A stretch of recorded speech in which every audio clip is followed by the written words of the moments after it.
Hey guys, tonight we begin with something special.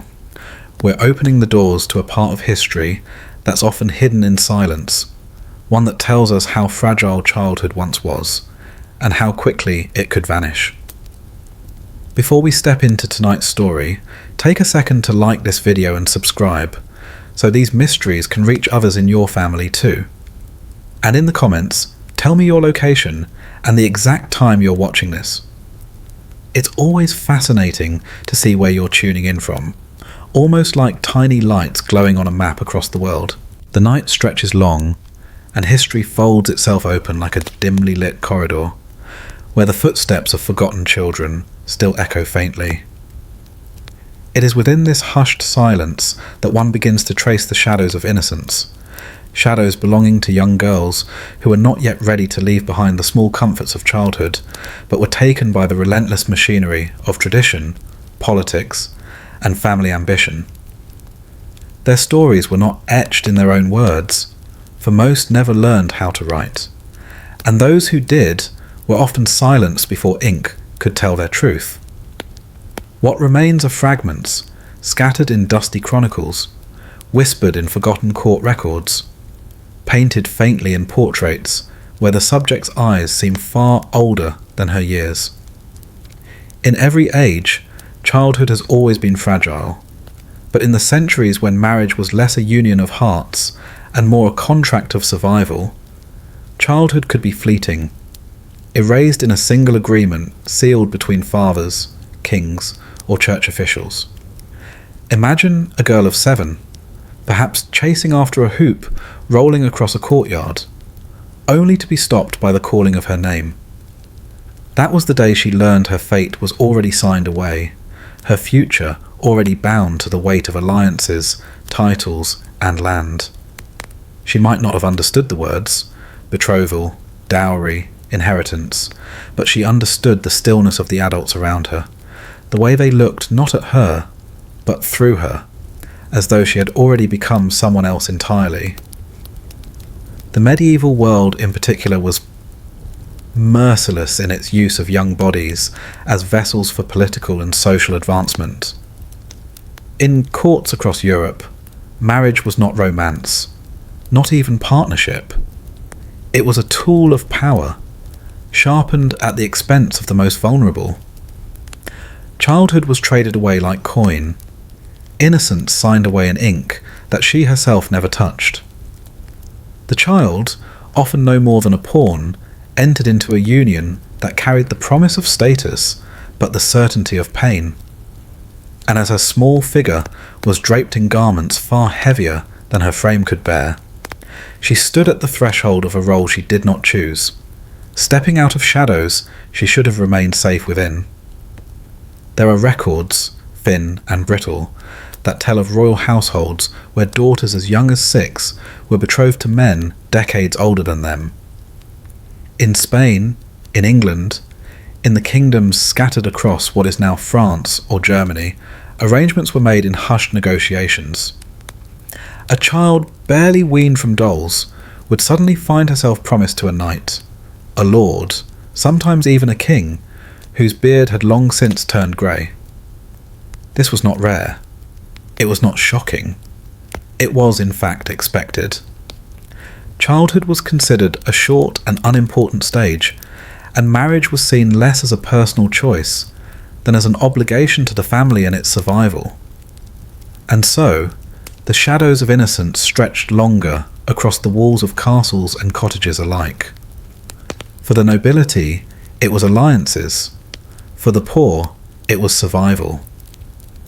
A peasant family, desperate to lighten the burden of mouths to feed, might marry their daughter off early, binding her to a husband before she had even understood what the word truly meant.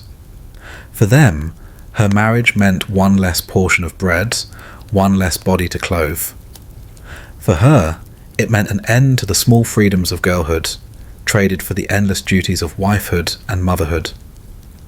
The transition was swift and merciless. One day a child might be clutching a rag doll sewn from scraps. The next, she might be expected to manage a household, to kneel before an altar, to share a bed far larger and colder than the straw mat she once curled up on beside her siblings.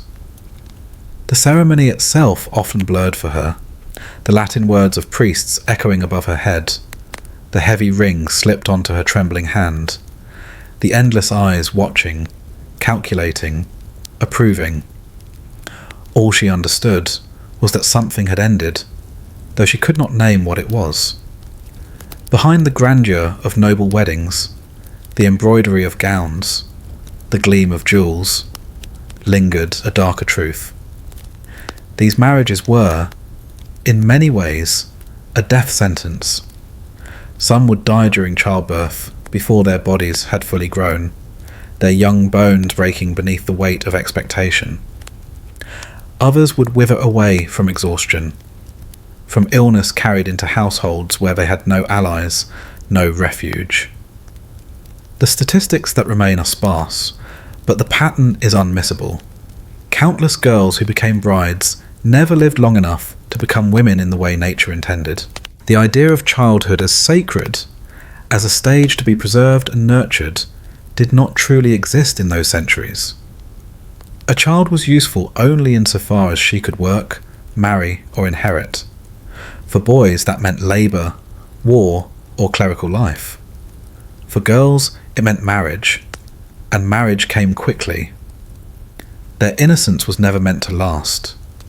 Their laughter in the fields, their games beneath oak trees, their songs at village festivals, these were fleeting moments, already shadowed by the looming prospect of union. They were not seen as children, but as future wives, their worth measured by how well they could be exchanged. And yet, within these shadows, there must have been small rebellions.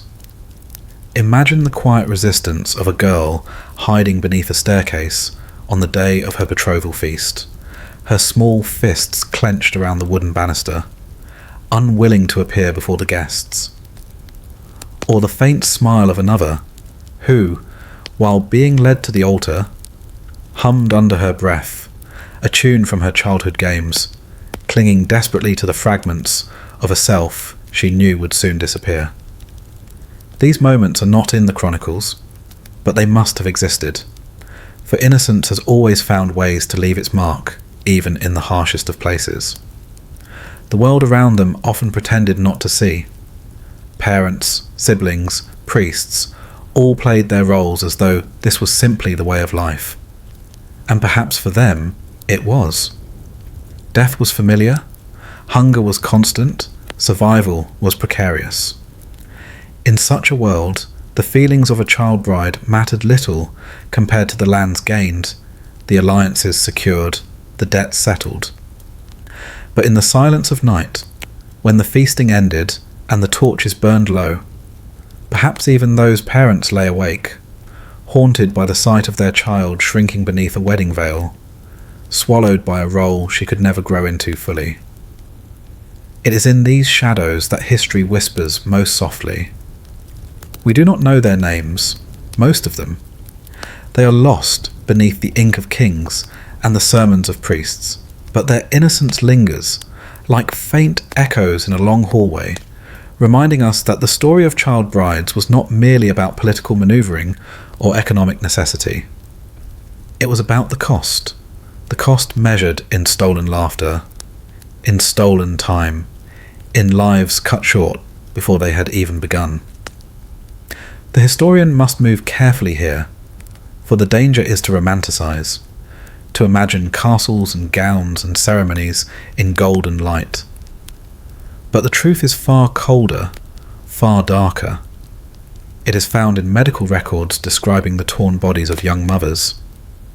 It is found in legal documents where guardians petitioned for the enforcement of marriages against girls who resisted. It is found in gravestones, small and unremarkable, marking the short span between a childhood that ended too soon and a womanhood that never arrived. And so, as we linger in this first corridor of the story, among these shadows of innocence, we begin to see how marriage became less a promise of companionship and more a looming spectre of mortality. These young brides, carried from their playrooms into marital chambers, were not stepping into adulthood. They were being pushed toward an end they could not yet comprehend. Some might live longer, might adapt, might even carve out small spaces of influence within their new households. But countless others slipped into silence, their innocence consumed entirely by the role thrust upon them. The world moved on, as it always does. Empires rose and fell, families prospered and declined, but the shadows remained. And if one listens closely, in the quiet between the turning of pages, one can almost hear the rustle of small hands adjusting heavy gowns, the uneven breathing of girls too young to bear the burdens placed upon them. They are still there, in the margins of history, waiting for us to remember. In the dim corridors of history, where memory lingers like dust along stone walls, the lives of children were seldom their own. Innocence was not preserved. It was bartered, measured in coins and acres, titles and promises. A child's laughter could echo in the courtyard one day, and by the next, her name would be spoken in negotiations she did not understand, carried across tables cluttered with maps, documents, and goblets of wine. Childhood was brief, not because it faded naturally, but because it was deliberately exchanged, traded for alliances that bound families, strengthened dynasties, and secured fragile political landscapes.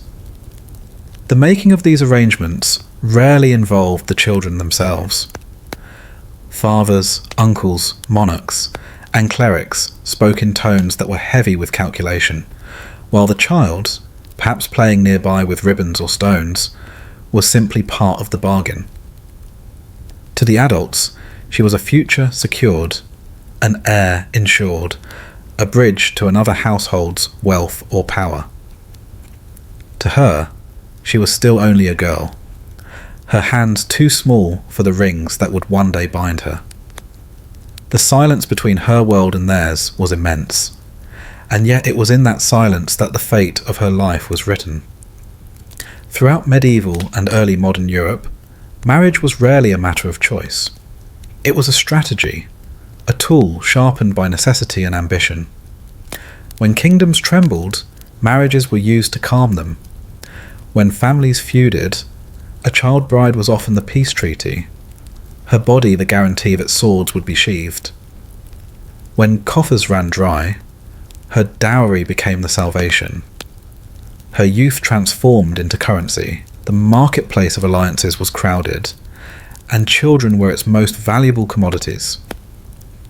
In noble households, daughters were prepared not for futures of their own, but for the role they would play in binding their family's fortunes to others. The ink of contracts mattered more than their own beating hearts.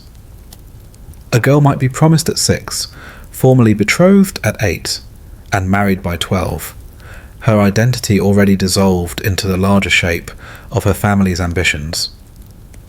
The alliances formed in this way stretched across kingdoms. French princesses were sent to English courts. Spanish infants were promised to Austrian heirs.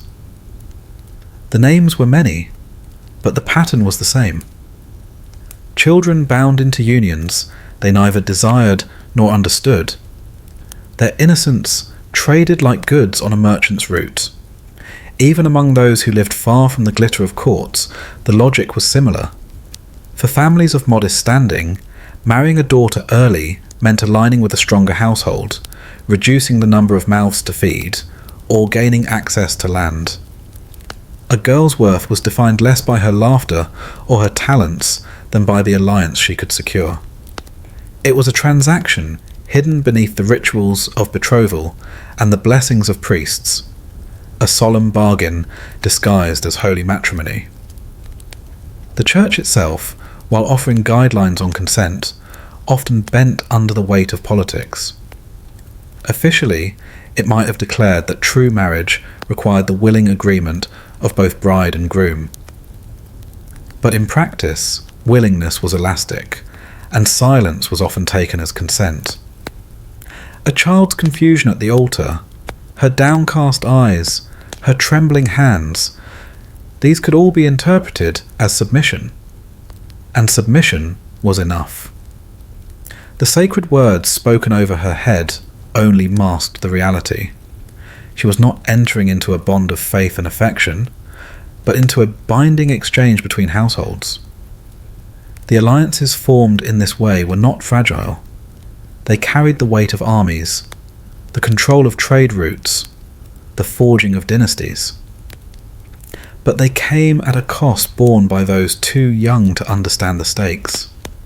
The child herself should have been free to wander fields, to chase the rhythm of village songs, to trace patterns in dust with her bare feet. Instead, she was folded into silks or woolen gowns, paraded as a sign of unity, her small figure serving as the thread that stitched together ambitions larger than her life could contain. Consider the long chain of history's betrothals. Margaret Beaufort, who became a mother at 13, her childhood erased in a rush to secure the Tudor claim. Isabella of Valois, married to Richard II of England while she was only a girl of 6, a queen in name but still a child in reality. These were not isolated tragedies, but repeating patterns spread across centuries and continents where the needs of nations outweighed the needs of children. Their stories remind us that alliances were not just written on parchment, but on fragile bodies forced into roles that bent and broke them. Behind the grandeur of such unions lay an unspoken cruelty. The girl might be dressed in jewels, her hands adorned with rings, her name celebrated in songs. Yet beneath the glitter, she bore the weight of alliances she never asked to shoulder. Every smile she was forced to wear, every bow she was required to make, was part of the performance that upheld the bargain.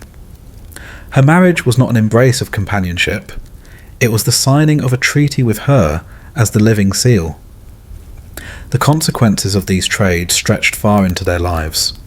For many, marriage meant relocation, uprooting from the familiar safety of family and hearth. A child bride might leave behind her mother's arms, her siblings' laughter, her homeland's fields, never to return. She was delivered into the hands of strangers, into households that often regarded her not as kin, but as property, a piece of living evidence that two families had bound themselves together. Her isolation was complete, her innocence consumed not only by the marriage bed, but by the loneliness of being a child among adults, a foreigner in a court that watched her every move. The notion of choice seldom entered these stories. Even when alliances were framed as beneficial, even when they promised peace or prosperity, they demanded the sacrifice of the youngest and most voiceless. The child herself could neither consent nor refuse. She was carried along by currents larger than herself, her life directed by forces she could not resist.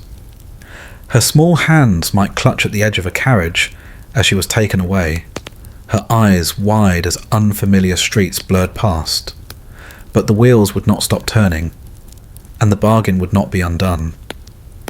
And yet, within these exchanges, there were always unspoken risks. Alliances secured by child marriages were brittle at their core, for they rested on lives not yet grown, on bodies not yet ready for the demands placed upon them. A girl who died in childbirth before producing an heir could unravel the very alliance she had been meant to secure. Her fragility became a gamble, a risk accepted by those who signed the contracts, but endured only by her.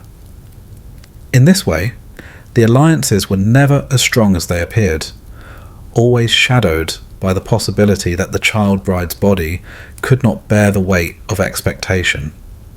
History does not dwell on their feelings. It records the treaties, the battles avoided, the lands exchanged, but seldom the voices of those who carried the burden. And yet, if one imagines the silence between the lines, the loneliness of the child emerges. In candlelit chambers, far from the feasts that celebrated her marriage, she may have cried softly into embroidered pillows, her tears unnoticed, her grief irrelevant. The alliance had been secured. Her sorrow was merely the cost. It is here, in these quiet corners of history, that the truth of childhood traded for alliances reveals itself. It was not a single event, not a rare misfortune, but a system repeated across generations. It was the way power moved, the way families survived, the way dynasties flourished. And at the heart of it all were children, their innocence bartered away in silence, their futures sacrificed for causes they could never name. As the centuries turned, as new powers rose and old ones crumbled, the practice persisted. The names changed, the lands shifted, but the logic remained. A child's body could be a bridge between families, her life a currency in the endless marketplace of ambition. And though the world itself moved forwards, the echo of these trades lingers, a faint reminder of the cost of alliances, written not in ink alone, but in the lives of those who had no voice in their making. If innocence was the first thing stolen, and alliances the second, then dowries became the currency that sealed the bargain. No union, however grand or humble, could exist without the weight of property, gold, or land pressed into its foundations. A girl's worth was seldom measured by her laughter or her dreams. Instead, it was weighed in the possessions she carried, the wealth she was promised, or the land that would follow her into her husband's hands. In the quiet transaction of her life, the dowry was the ledger upon which her value was written. The dowry was not merely a gift, it was an exchange, a contract carved into the structure of society itself. For noble families, it meant land titles, castles, or coin. For merchants, it meant warehouses of cloth, spices, or ships. Even the poorest of families found themselves forced to scrape together something: livestock, a portion of harvest, a corner of field, so that their daughter might be considered suitable to marry. The child herself was simply the vessel by which these possessions travelled. Her small figure was made to carry the weight of her family's fortunes, and the dowry was the invisible chain that tied her to the bargain. For some, the dowry represented survival. A family of modest means, fearing famine or debt, might see their daughter as their only coin in a desperate gamble. To marry her off was to lighten the household burden and to secure some measure of protection from a stronger or wealthier family. The girl, still caught in the rhythms of childhood, perhaps weaving flowers into her hair or humming simple songs, could not know that her innocence was already accounted for in ledgers, that her life had already been exchanged for a cow, or for a chest of wool, or for a small patch of soil that might feed those she left behind. Among the wealthy, the dowry grew into something even more elaborate. It was not only payment, but also weapon, a way of outshining rival families and asserting dominance through displays of wealth. A noble girl might arrive in her new household not only with jewels and gowns, but with servants, land deeds, even towns whose inhabitants would now serve her husband's family. She herself became the carrier of this wealth, her small figure draped in finery to disguise the fact that she was less a bride and more a contract embodied in flesh. Her innocence vanished beneath silks, her childhood smothered beneath the weight of treasure she could not comprehend. Yet the bargain of dowries was cruel in its silence, for it demanded not only possessions but obedience. A girl who arrived without sufficient dowry was a burden, an unwelcome guest, a sign of weakness. She would be treated accordingly, dismissed, neglected, or cast aside. A girl with a large dowry was valuable, but that value did not belong to her. It belonged to the men who controlled her, to the family that exchanged her, to the husband who now held her future. She herself gained nothing. She was merely the vessel, her life marked by what she brought with her, her fate decided by numbers inked on contracts long before she could read. The dangers hidden in these transactions were immense. Dowries encouraged marriages at ever younger ages, For the sooner a girl was married, the sooner the alliance and the wealth it carried could be secured. It was not uncommon for girls to be engaged while still in swaddling clothes, their lives already mapped out, their childhood stolen before they had even begun. The dowry was the measure of urgency, the reason families rushed to the altar with daughters who could barely speak the vows they were forced to recite. In some cases, dowries became traps. A girl who died young, whether in childbirth, sickness, or neglect, often left disputes behind, for her dowry was now in question. Families fought bitterly over property, over coin, over jewels that were supposed to bind households together, but now threatened to tear them apart. In these conflicts, the girl's death was almost incidental, her body merely the battlefield upon which others continued to wage their silent wars. There are records of dowry disputes that dragged on for decades, where fathers and brothers petitioned courts to reclaim wealth after a girl's premature death, where husbands resisted, citing the legitimacy of their claim. The child herself, long buried, became invisible in the arguments. Her life was forgotten. Her dowry remained the only thing remembered.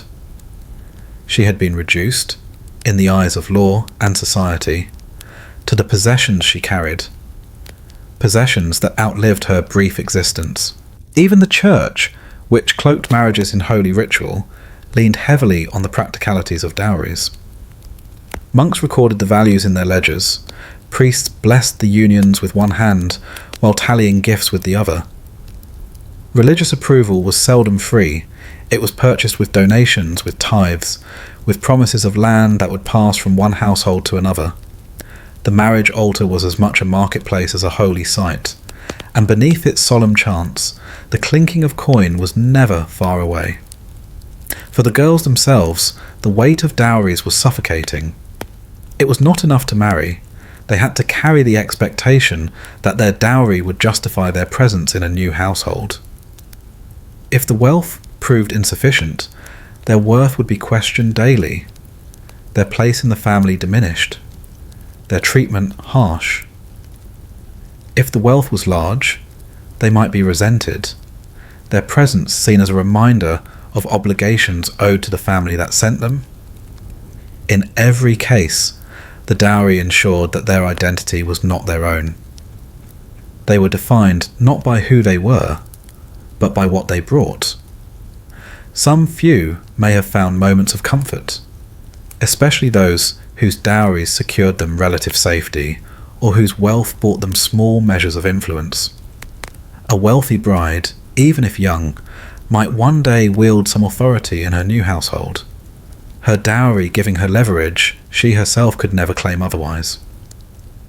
But these were exceptions, and even in such cases, her survival was still precarious.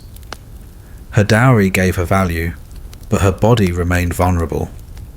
It could be broken by childbirth, exhausted by expectation, discarded if she failed to produce an heir. The bargain had been struck, but the cost would always be hers to pay. In villages and towns, the same pattern repeated in humbler form.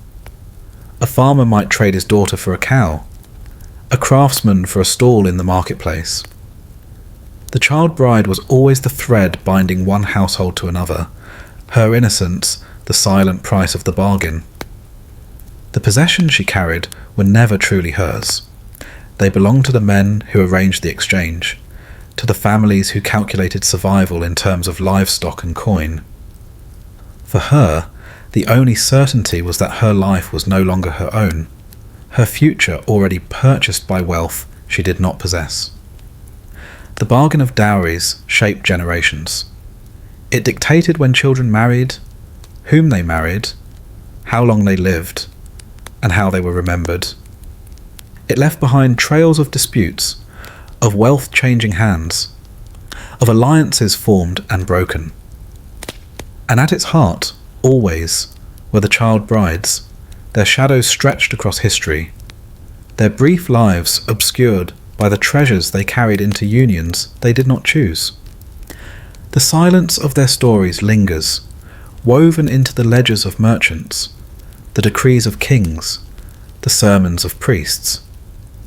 It is found not in their voices, but in the records of wealth they transported, wealth that overshadowed their brief existence.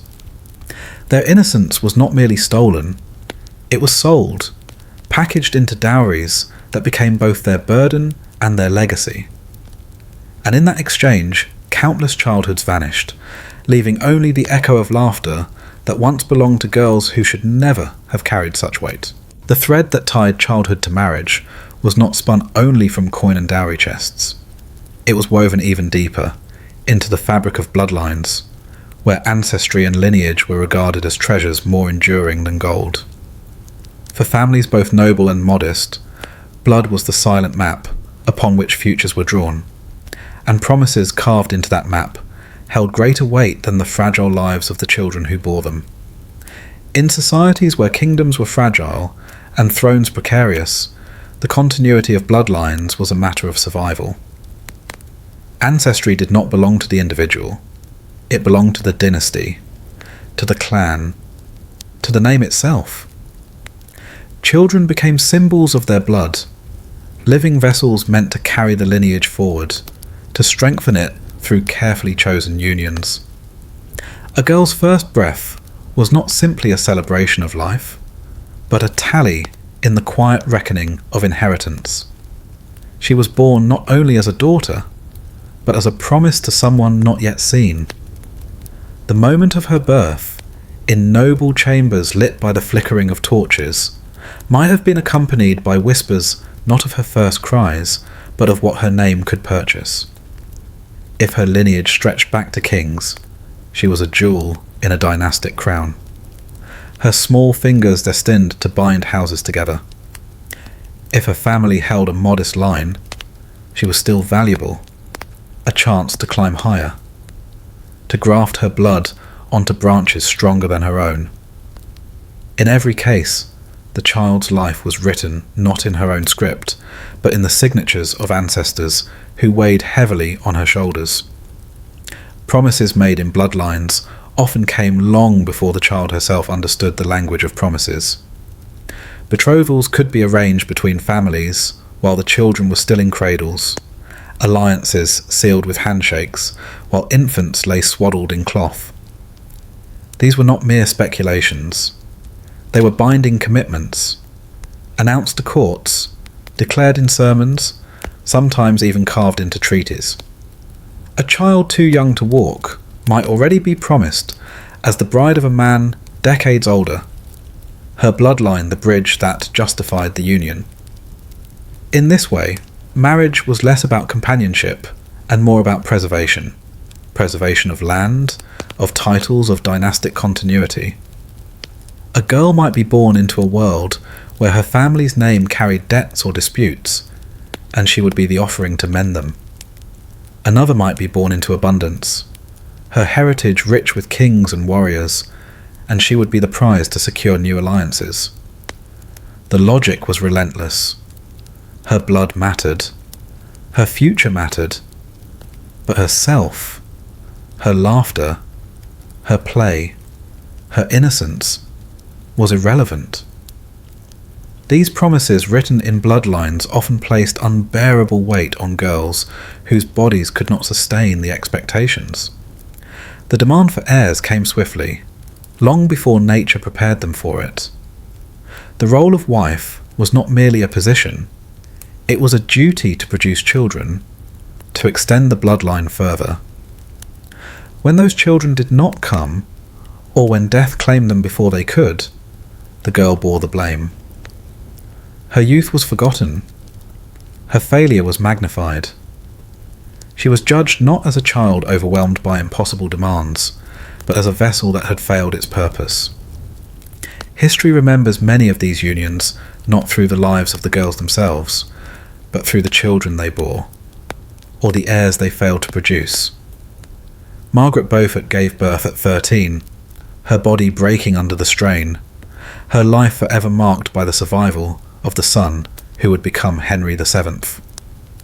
Isabella of Valois, wedded as a child to Richard II, carried the promise of peace between France and England, but was left a widow before she was even a teenager, her body too young to fulfill the bloodline's demands. These stories are remembered for the dynasties they sustained or unsettled, yet behind each one was a child whose life was shortened or reshaped entirely by the demands of lineage.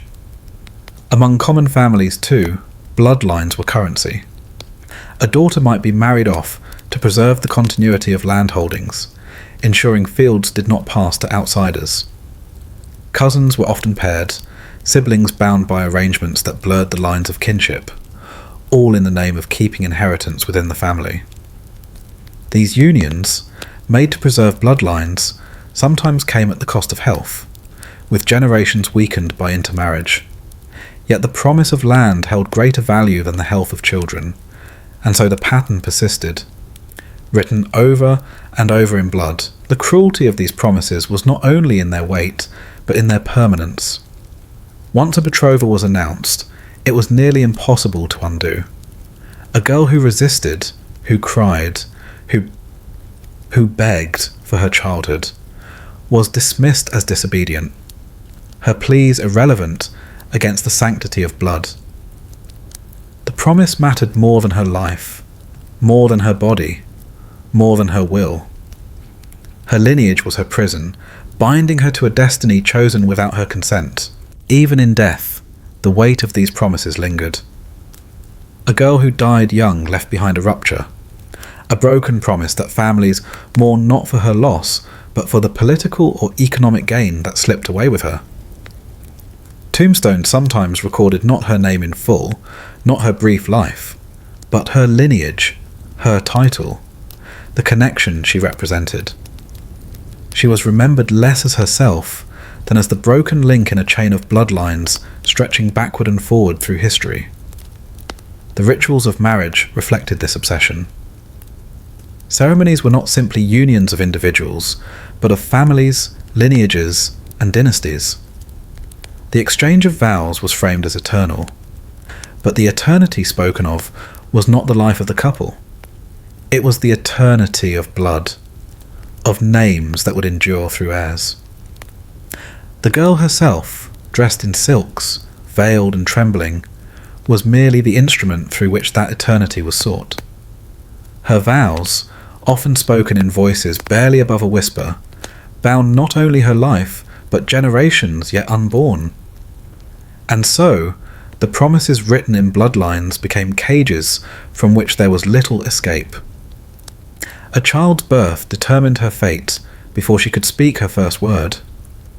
Her lineage dictated whom she would marry, when she would marry, what she would carry into her new household, and how her life would end. Blood was destiny, and in that destiny, innocence had no place.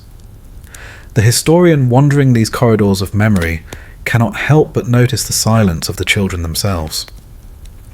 Their stories come to us not in their own words, but in the language of contracts, treaties, disputes, and dynastic chronicles.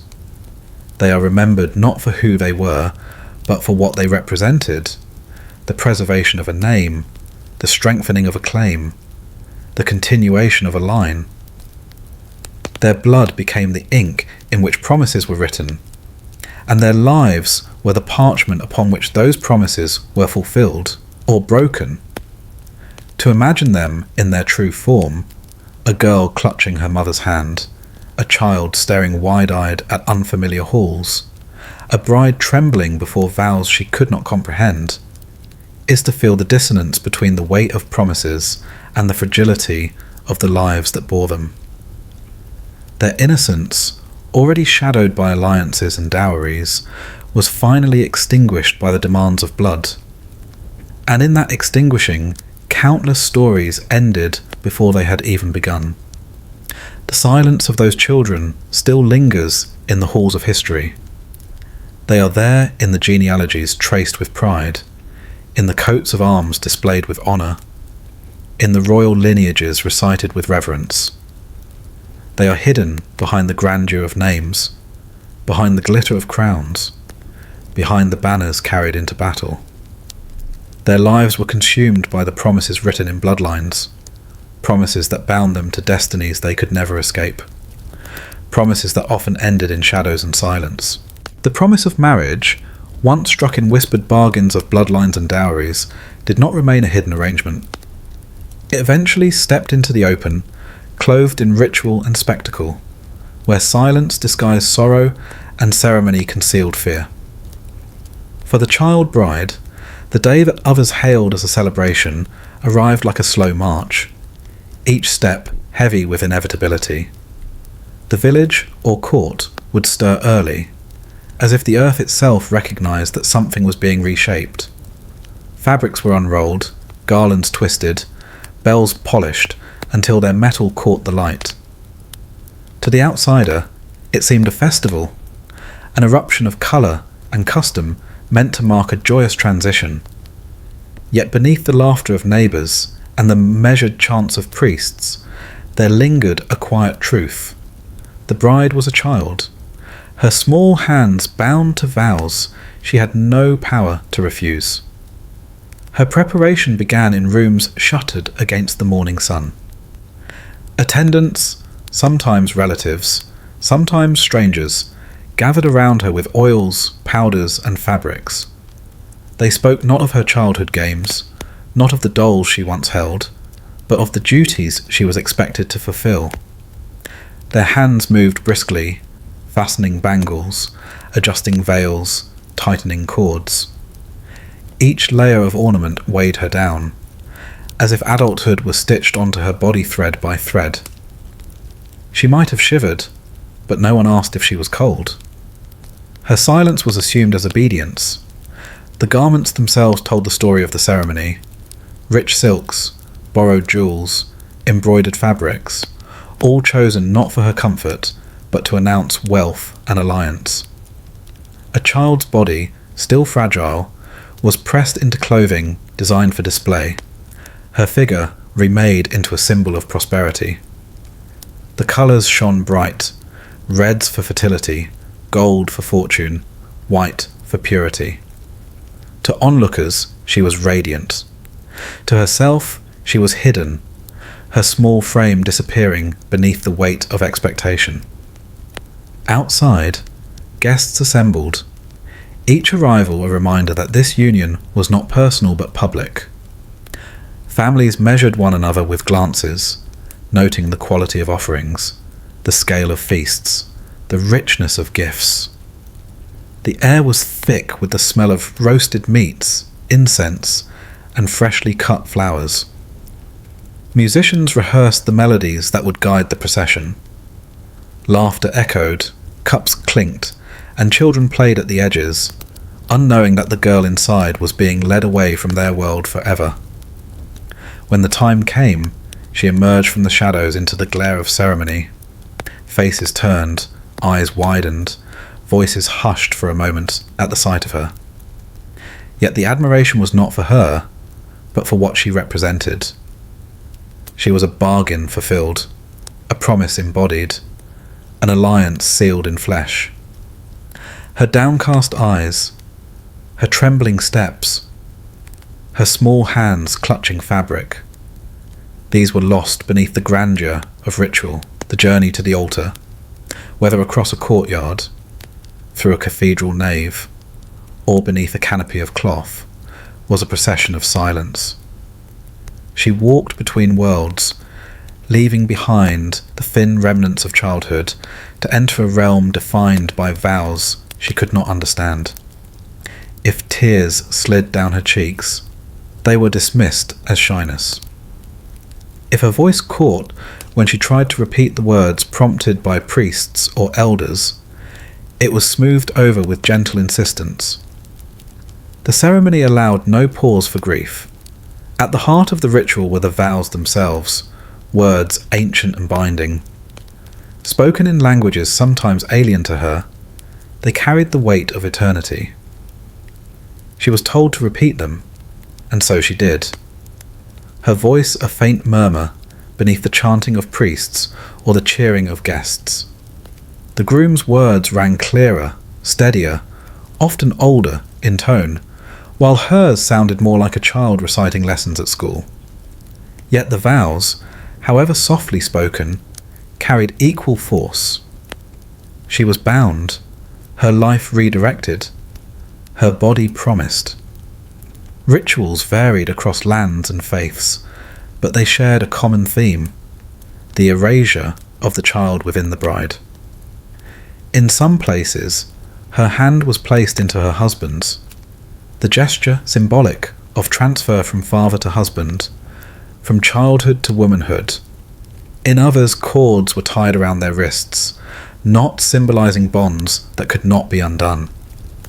Sometimes rings slid onto fingers, sometimes crowns rested on heads, sometimes veils were lifted to reveal faces. Always, though, the ritual closed doors behind her and locked them. The guests celebrated, their cheers rising with each gesture completed. They threw rice, petals or coins, symbols of prosperity, while musicians played louder and louder to drown the quiet in her eyes. To them, it was a day of triumph, a moment to remember with feasts and dancing. To her, it was a day of departure, a farewell disguised as festivity. After the ceremony came the feasting, where tables groaned under the weight of food, where wine and ale flowed freely, where stories were told and laughter spilled late into the night. Guests toasted the future, praised the union, recited blessings, yet in the corner, the bride often sat silent, her plate untouched, her head bowed. For her, the feast was not sustenance, but a spectacle to be endured. What followed was darker still. The night, awaited eagerly by the groom, and spoken of in hushed tones by others, was for the child a terror beyond words. The chamber prepared for them was decorated with flowers, candles, and linens, a setting designed to mask violence with beauty. She was expected to step into that chamber, to surrender to demands her body could not endure, to endure pain disguised as duty. Her tears, muffled against pillows, became the final verse of the ceremony, silent, unseen, yet central to the truth of the union. These nights were often the beginning of decline, too young to withstand the weight of childbirth, too fragile to recover from repeated demands. Many girls succumbed early, their bodies bore scars invisible to the eye, their spirits dimmed. For some, the ceremony of silent tears was the start of a long captivity. For others, it was the beginning of an end hastened by complications, infections, or exhaustion. The community rarely spoke of this suffering. To do so would be to question the very foundations of alliance and tradition. Instead, they spoke of heirs, of dowries fulfilled, of unions made strong. The girl's silence was buried beneath generations of approval, her tears remembered only in private whispers, if at all. And yet, if one listens closely to the fabric of history, those tears still echo. They are there in the pauses of chronicles, in the unnamed brides whose deaths are recorded only as notes beside dynastic trees. They are there in the half-forgotten songs, where brides are likened to lambs led away, where voices tremble in verses that linger too long on sorrow. They are there in the empty cradles, in the tombstones etched with names that never reached maturity, in the shadows cast by grand ceremonies now remembered only for their splendour. The ceremony, in its silence, concealed the violence it sanctified. It promised joy, but delivered sorrow, promised union, but delivered captivity, promised life, but often delivered death. And so it stands, preserved in history, not as a day of laughter, but as the quiet stage upon which countless children wept their way into adulthood, their tears hidden beneath veils shells and the rituals, the feasts, the music, they faded quickly once the final candles guttered and the guests returned to their homes. What lingered was not the memory of applause or the fragrance of flowers, but the silence of stone corridors and the weight of doors shutting behind her. Life for the child bride did not unfold beneath the gaze of cheering crowds, but within walls built to keep secrets. Walls that muffled cries and carried whispers no further than the next chamber. Castles, palaces, manor houses, each offered the appearance of grandeur, yet inside their shadows, childhood was swallowed whole. These fortresses, often admired for their strength and beauty, became cages for the girls delivered into them. Their gates were thresholds not of safety but of surrender. Once inside, the bride's world narrowed, reduced to chambers she did not choose, duties she did not understand, and a husband who was both master and stranger. The same halls that displayed tapestries and golden chalices also bore silent witness to nights of fear and days of isolation. Within these walls, the expectations of marriage grew heavier. She was no longer seen as a child, but as a vessel of legacy. The hushed ceremony gave way to a harsher reality. Her body was now a matter of dynastic urgency. The alliance sealed by her marriage was not complete until it bore visible fruit, until she produced the heirs that bloodlines demanded. And so, while her peers outside played in fields or learned to sew simple garments, she learned to steel herself for visits in the night, for the scrutiny of midwives, for the endless question of whether she would give birth to a boy strong enough to carry a name. But behind those doors, there was more than duty. There was the loneliness of separation.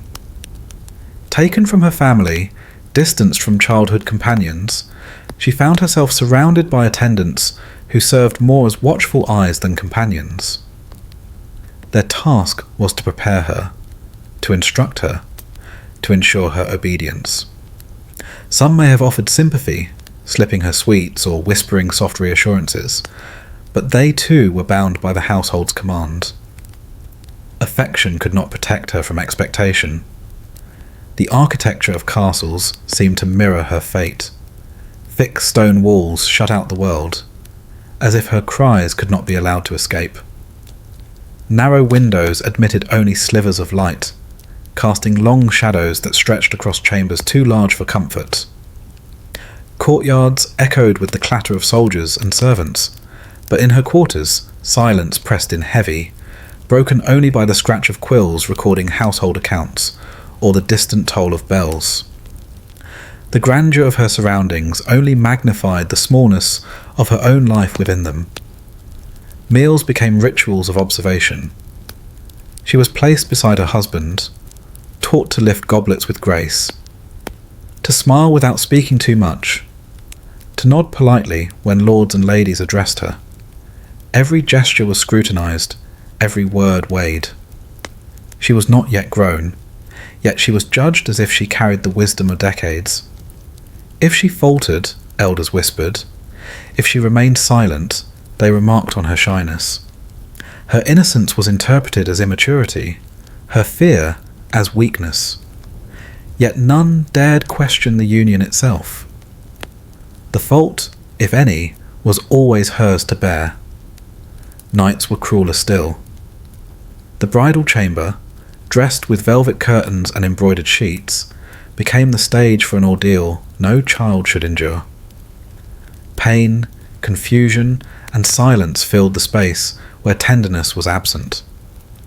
She learned quickly that resistance was futile, that silence was safer, that tears should be hidden in the folds of pillows. And when servants came in the morning to collect linens or tidy the room, they did so with a practiced indifference, as if the suffering of a child bride was simply part of the household's routine. Some girls never lived long within these walls. The strain of pregnancies too early, the violence of childbirth, the infections that followed, these claimed lives with merciless regularity. Castles held chapels where prayers were said, but they also held tombs where names were carved, dates often too brief to tell a full story. For every grand banquet hall, there was a burial chamber below. A reminder that even within walls built to defy time, the young could vanish before their lives had truly begun. Yet survival was its own burden. Those who endured grew older under watchful eyes, carrying scars invisible to the world. They learned to perform roles expected of them, to receive guests, to order servants, to preside over feasts. Outwardly, they might appear as noble women of stature, adorned in silks and jewels, but beneath the surface lingered the memory of stolen years, of games never played, of innocence traded for alliances. Behind their practiced smiles remained the faint echo of a childhood lost in echoing halls. In quieter moments, some sought refuge where they could.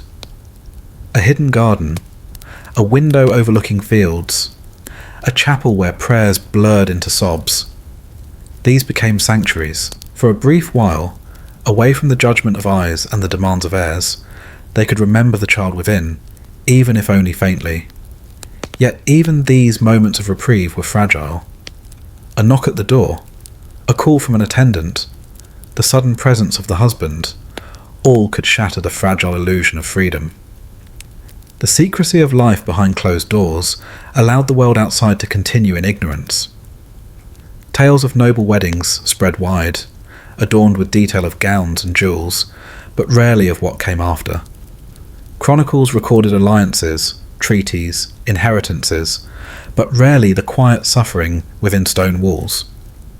History spoke of kings and dynasties, not of the children who bore the weight of their creation.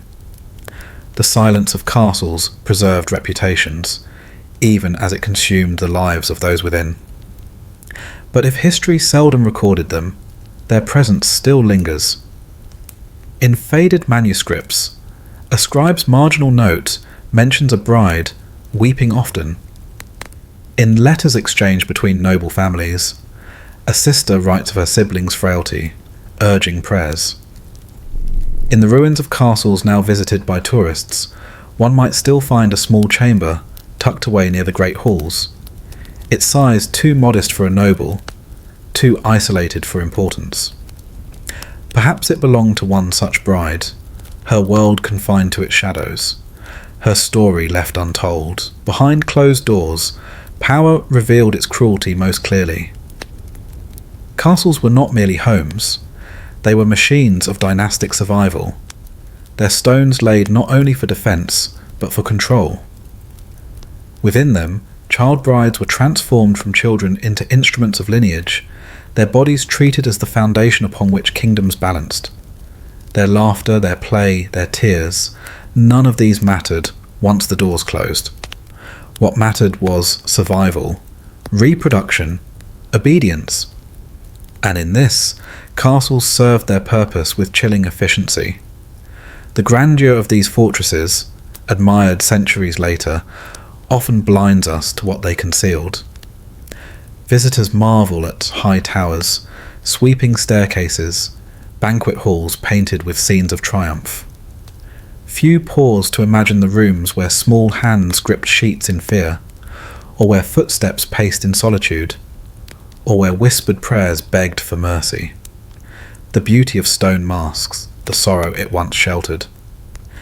Yet if one listens closely to the silence of those halls, one can almost hear the faint echo of a child's voice, pleading, unheard, behind the doors that never opened to let her go.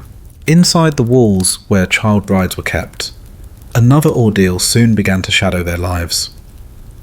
It was not the clatter of feasts or the silence of stone chambers that defined their fate, but the slow, unrelenting pull of nature pressed into service before its time.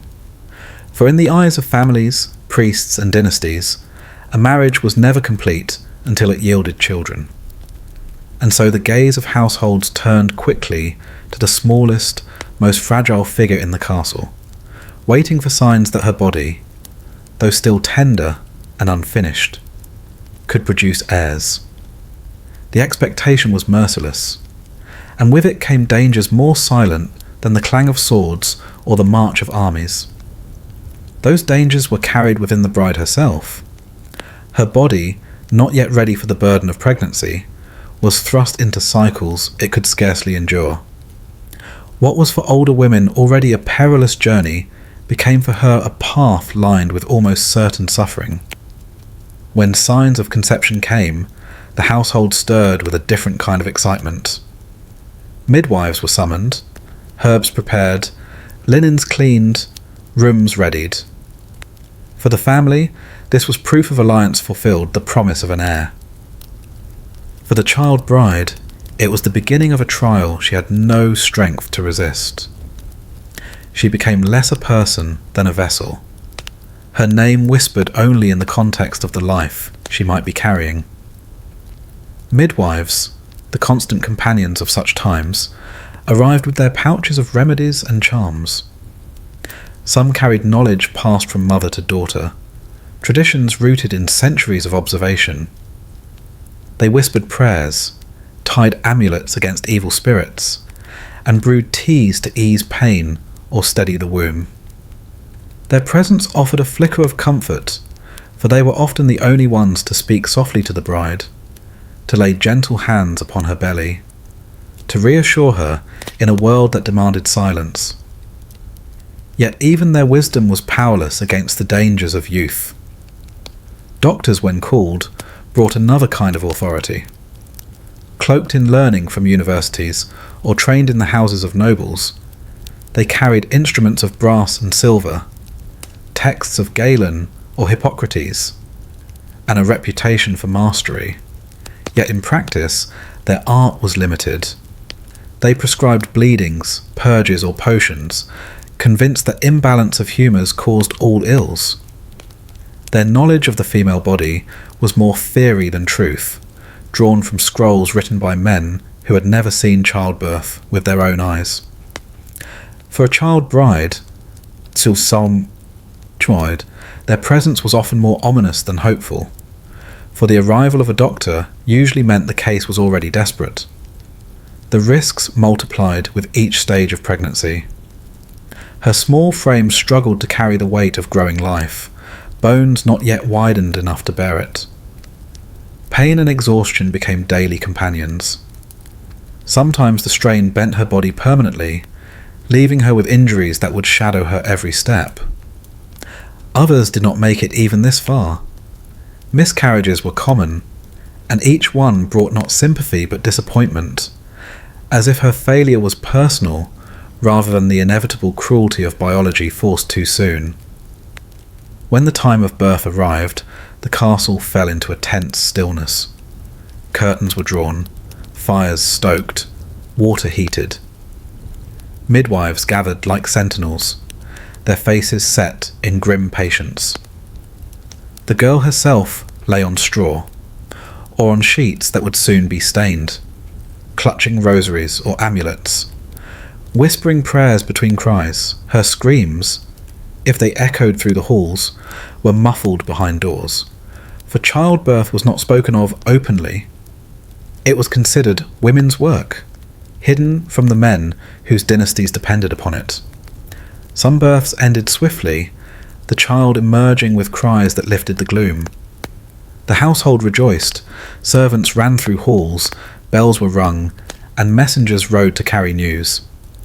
But for many, the story turned darker. Labour could stretch for days, the young mother writhing in agony, her small body unable to yield.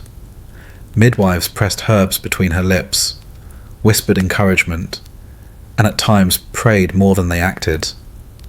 When exhaustion overtook her, they shook her awake, urging her forward. If the child was breech, if the womb would not open, if the blood came too fast, there was little they could do. Doctors, when summoned to such scenes, resorted to measures brutal in their finality. Instruments meant to pull life into the world often caused death instead. Blades, hooks, and forceps left scars not only on the body, but on history's memory of such moments. And always, the child bride bore the pain in silence, for her cries were heard only by stone walls and weary attendants. Survival was uncertain. Many did not live beyond that night, their young bodies undone by blood loss, fever, or the tearing of flesh too delicate to bear the strain. Those who did survive often faced wounds that never healed, fistulas that left them unable to control their own bodies, fevers that returned with each cycle, frailty that marked them as weak in households that valued strength. Some lived on only to be sent back to the birthing chamber, again and again, their youth consumed in the endless pursuit of heirs. And what of the infants born from such unions? Many were frail, arriving too soon or too small, their lives extinguished within days. Some survived only to carry the expectations of dynasties upon their fragile shoulders. The girl who bore them, whether she lived or died, was often forgotten in the shadow of the child she produced. Her body was seen as a vessel, her suffering erased in the triumph of lineage. Behind all this was the constant presence of fear. Every pregnancy was a gamble, every birth a crossing between life and death. Yet it was not spoken of openly. Instead, prayers were offered, saints invoked, charms tied around cradles. The household celebrated births and buried deaths, each cycle accepted as part of life's rhythm, even though it was the forced rhythm of children made mothers too soon. For the midwives, the work was relentless. They came at all hours, walked through storms, bent over straw beds, and faced scenes that would haunt them long after. Some were blamed when things went wrong, accused of witchcraft or incompetence. Others were praised when luck favoured them. Yet rarely did anyone ask whether the real cruelty lay not in their hands, but in the system that demanded girls give birth before they had lived enough to understand what life meant. Doctors, too, became part of this uneasy dance. They wrote treatises filled with diagrams and theories, none of which could capture the reality of a child's cries in the night. They boasted of cures while quietly acknowledging failure.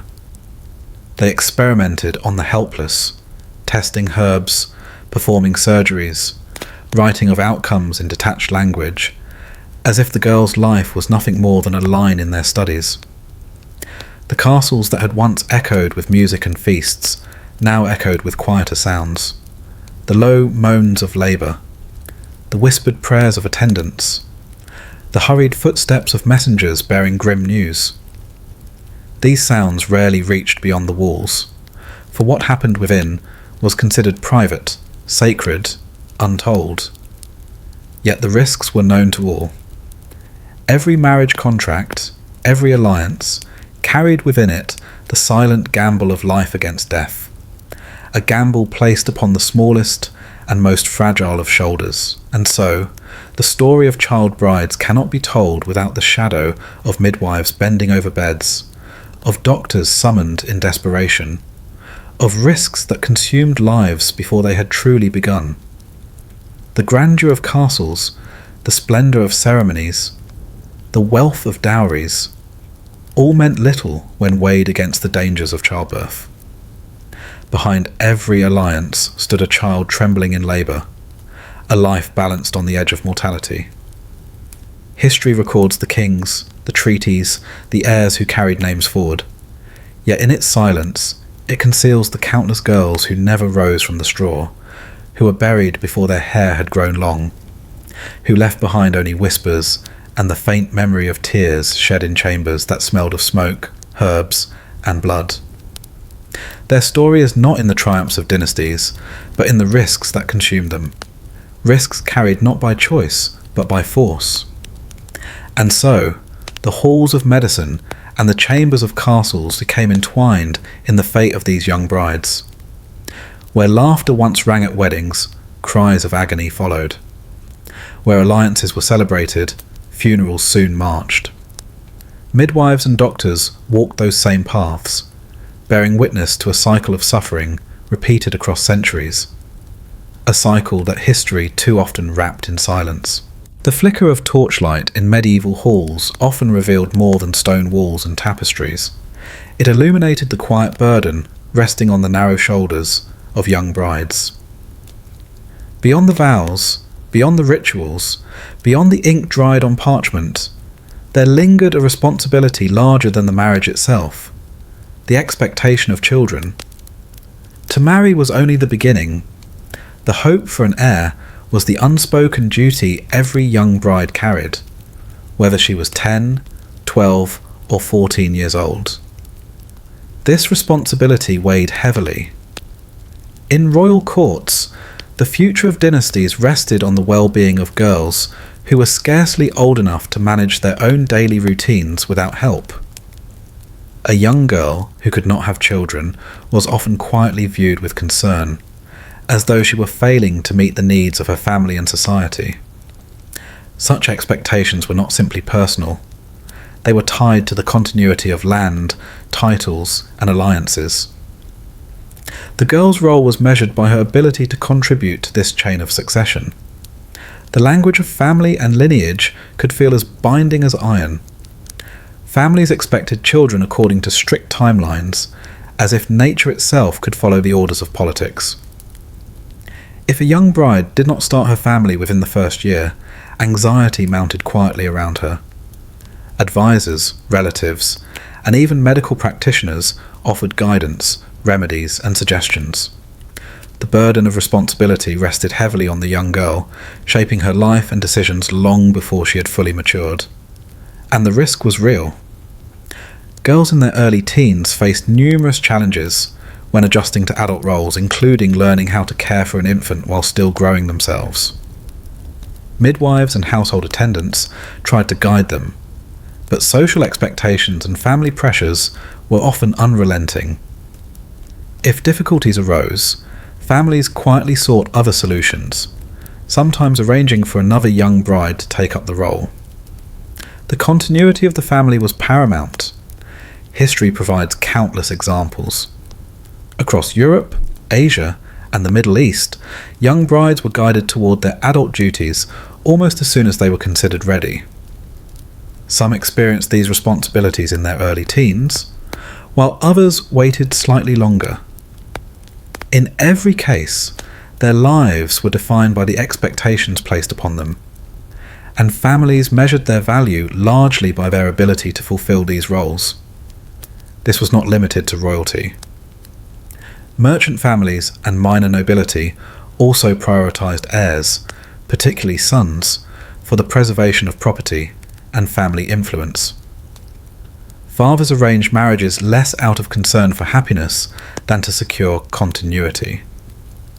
Daughters became vessels for family legacy, channels through which names, property, and status flowed forward into the future.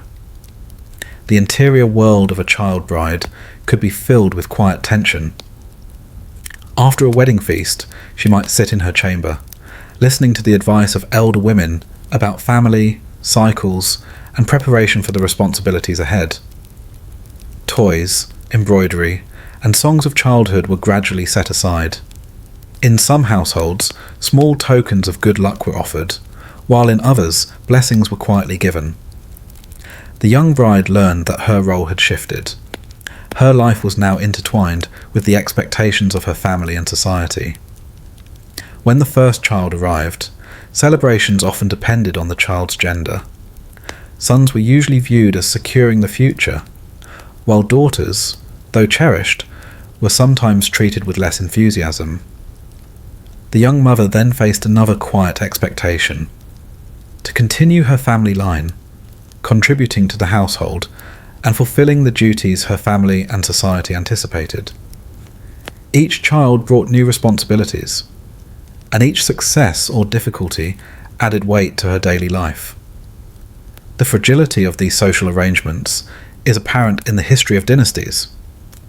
When heirs were not produced, families faced tension, disputes, and uncertainty. Across continents, succession plans were carefully crafted and closely monitored, all hinging on the contributions of young brides. Their participation shaped kingdoms, influenced decisions, and altered alliances. Behind every treaty, every contract, there were these girls, still in the process of growing, fulfilling roles of enormous importance. Consider Catherine of Aragon, married at 15 to Arthur Tudor, later married to Henry VIII. Her life was marked by the challenge of continuing a lineage, with the pressures of pregnancy and childbirth defining her experiences. Even when older than many child brides, her responsibilities mirrored those of her younger counterparts. Success measured by family continuation rather than personal fulfillment. Or Isabella of Valois, married to Richard II of England at 6, whose existence in a foreign court was governed by the future promise of family continuation. The anticipation of heirs shaped her life long before she was old enough to fully understand her role. These stories echo across time, children becoming young contributors to family continuity, their lives influenced by social expectations, family responsibilities, and the careful planning of households. The emphasis on heirs was not a casual tradition, but a systemic influence on laws, inheritance, and social structures. To be a bride was to participate in a broader societal plan, and to be a young bride was to shoulder that responsibility early in life. The reality was that the girls themselves often became nearly invisible in the narratives of history. We remember the heirs, the alliances, the treaties, but rarely the girls whose lives were devoted to these outcomes. Their stories remain subtle, seen in quiet gestures, unrecorded moments, and the fragments of family records. Yet the echoes of their experiences endure. Each young bride lived under the weight of expectation, her childhood gently set aside for the responsibilities of her family. In every corridor, every chamber, every garden of the medieval world, there were whispers of preparation, guidance, and quiet struggle. The weight of an heir was carried not just in legal documents or political calculations, but in the daily lives of girls growing up faster than nature intended. The torches may burn low and the halls may grow still, but the story continues. The responsibility for continuity shaped households, dynasties, and societies, quietly influencing history through the lives of young girls who carried a family's hopes with them wherever they went. And as we look back through the corridors of time, we see that where there was expectation, there was also the extraordinary resilience of those who bore it. In the high halls of kings and the narrow chambers of lords, power always wore a fragile crown. It gleamed with gold and jewels, yet rested on the uncertain foundation of a young girl's body. Thrones, built of oak and stone, might have appeared immovable, but in truth, their stability was tethered to the wombs of brides scarcely past childhood. It was not armies or coin alone that secured dynasties. It was whether those girls could survive, bear children, and live long enough to nurture the heirs they produced. The body of a child bride was asked to carry more than it could bear. Marriage placed her at the centre of dynastic ambition, but her health was rarely considered. She entered unions already burdened with the expectation of fertility, yet her body often had not completed its own growth. The risks were not hidden.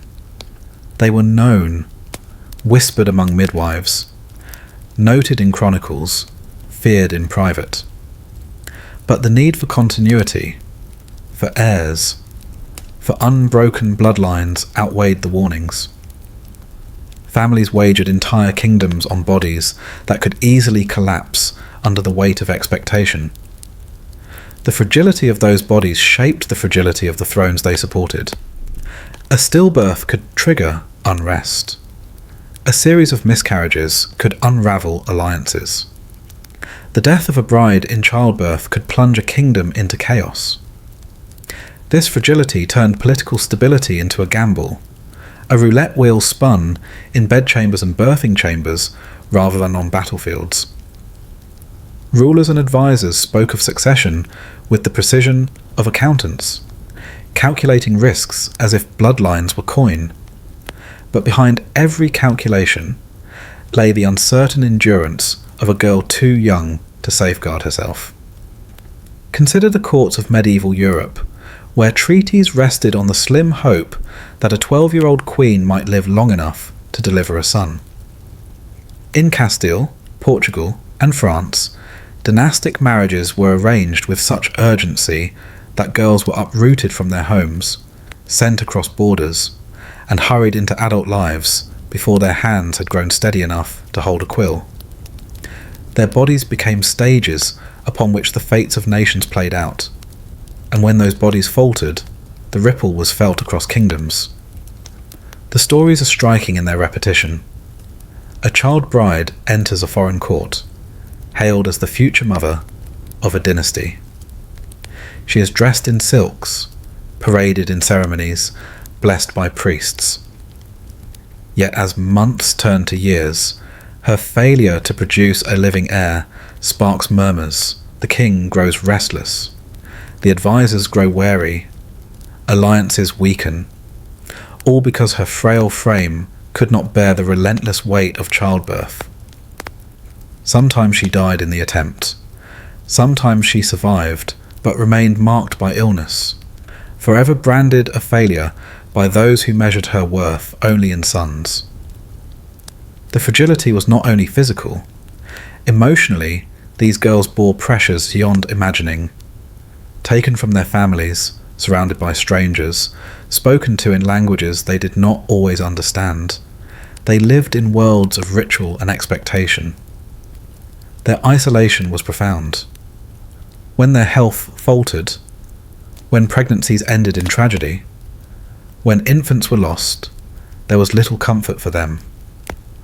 Mourning was a luxury rarely afforded. Politics demanded endurance, demanded silence. To weep too long was seen as weakness, to falter in duty as betrayal. Even when they lived long enough to give birth to heirs, survival did not guarantee safety. A queen who bore a son secured her place temporarily, but illness could strike, or another marriage could be arranged if she was deemed insufficient. The fragility of thrones mirrored the fragility of bodies, because dynasties did not rest on laws alone. They rested on biology, on chance, on the unpredictable outcomes of childbirth. Across continents, this pattern persisted.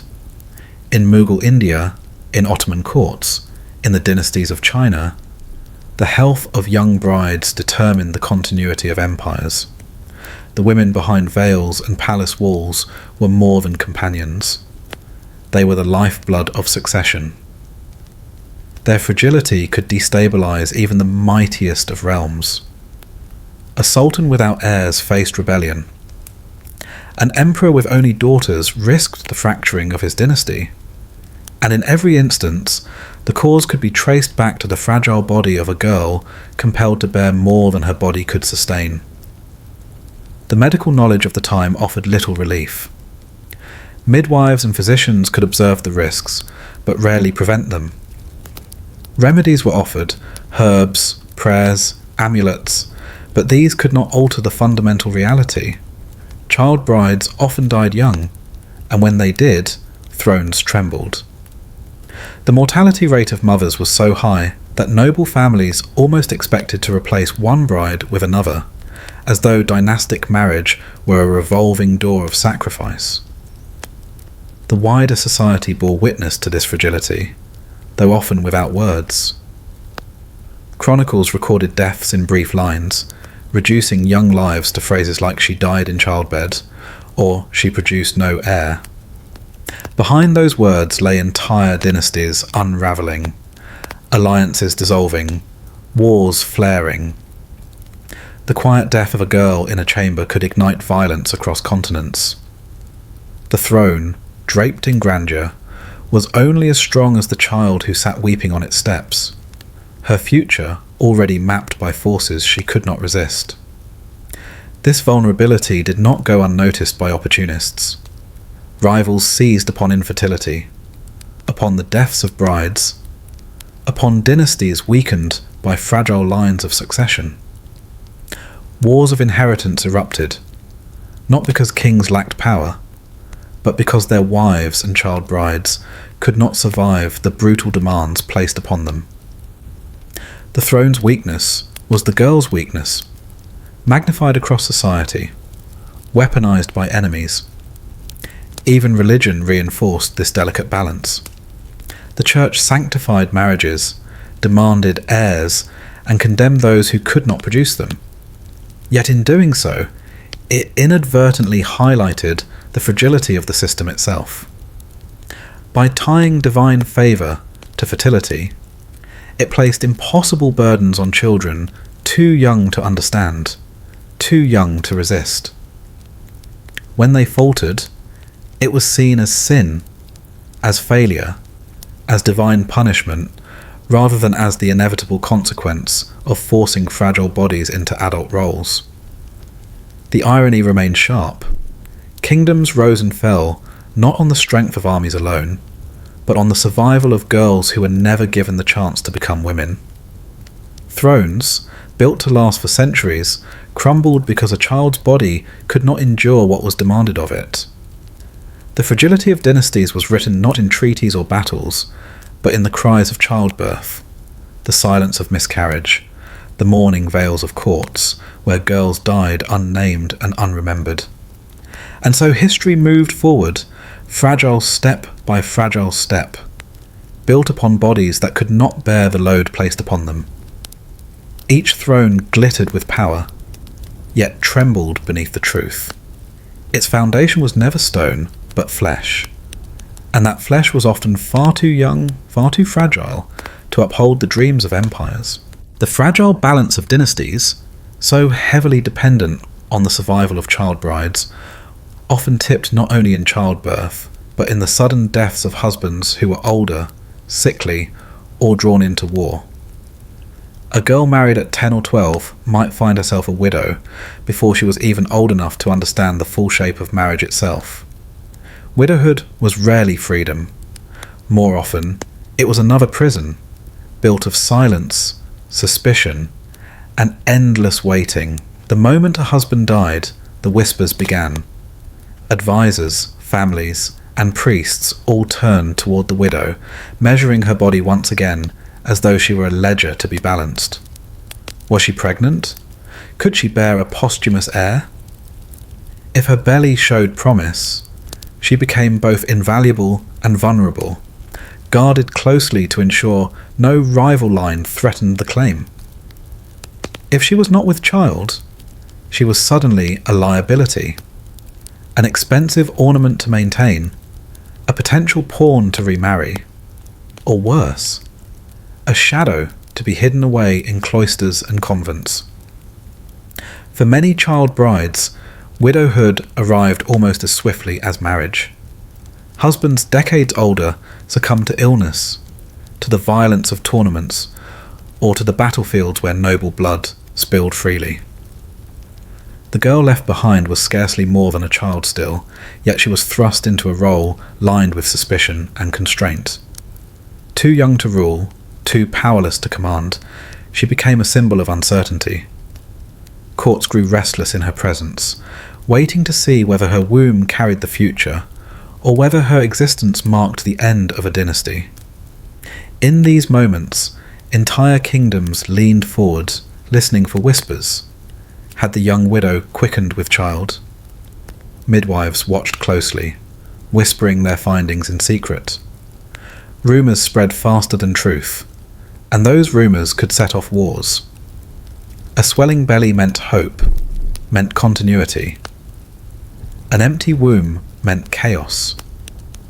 Rarely did anyone pause to consider the girl herself, her grief, or her terror. She was not seen as a person mourning a husband she might never have loved or even known. She was the fragile vessel of succession, or she was nothing. The life of a widow was dictated by custom as much as by politics. In some places, widows were pushed into convents, their lives reduced to prayer and silence. In others, they were remarried swiftly, traded again like goods across kingdoms to seal another alliance. For royal widows, remarriage was both opportunity and danger. To marry again might place them in greater power, but it could also provoke the ire of those who saw them as a threat to dynastic stability. A widow with no heirs might vanish into obscurity, while one carrying a potential child was watched more closely than any prisoner. History offers poignant examples of these widowed children. Isabella of Valois, married to Richard II of England at 6, found herself a widow before she turned 11.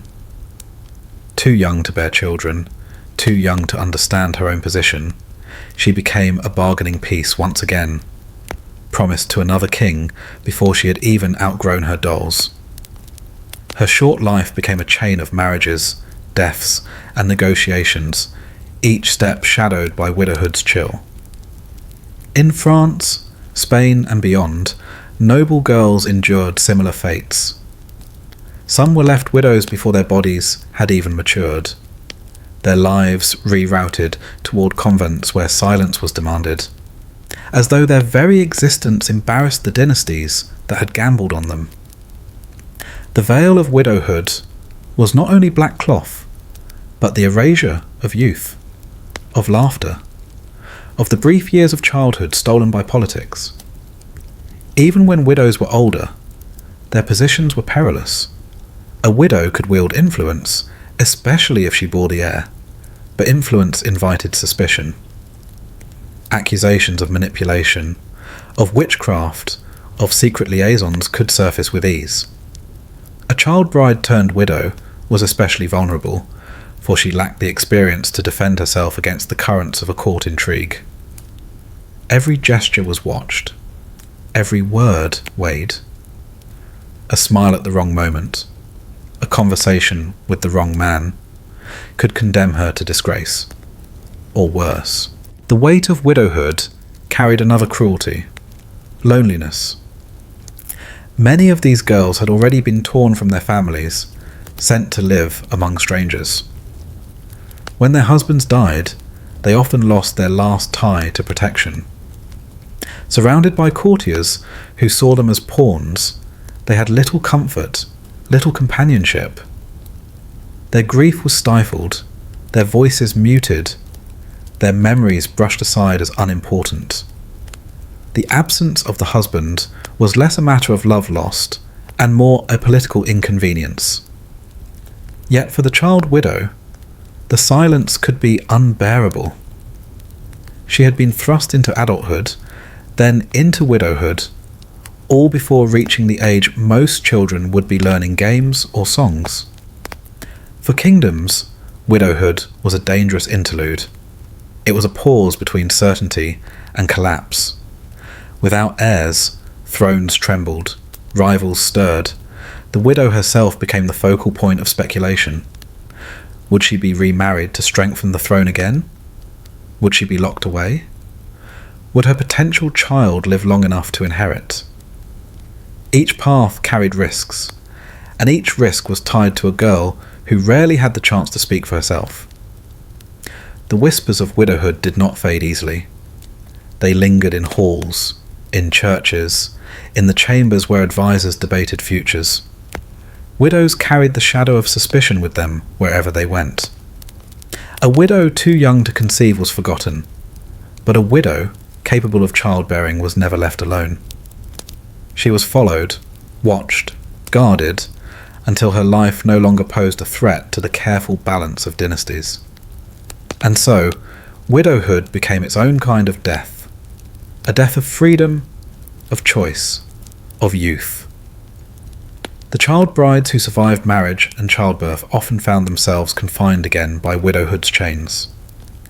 Their names fade in chronicles, noted briefly as wives, then as widows, and then as footnotes in the genealogies of men.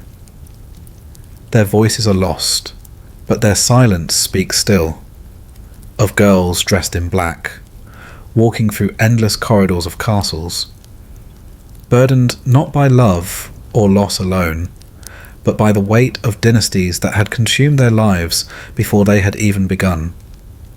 The torches dim, the halls fall quiet, yet the whispers remain.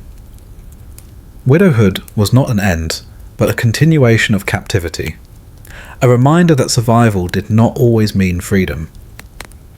For the child brides of history, to live beyond marriage was only to step into another shadow, one where their bodies and their futures were measured not by who they were, but by what they could provide, or what they could no longer give.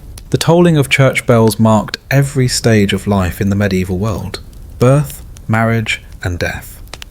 But for child brides, those bells often rang less like a blessing and more like the steady cadence of a prison gate closing. The church, draped in incense and illuminated by candlelight, held immense authority not only over souls, but over the very contracts that governed marriage. It did not merely bless unions, it bound them with chains stronger than iron, chains that wrapped around children and forced them into roles they could never escape. Marriage, in the eyes of the church, was a sacrament.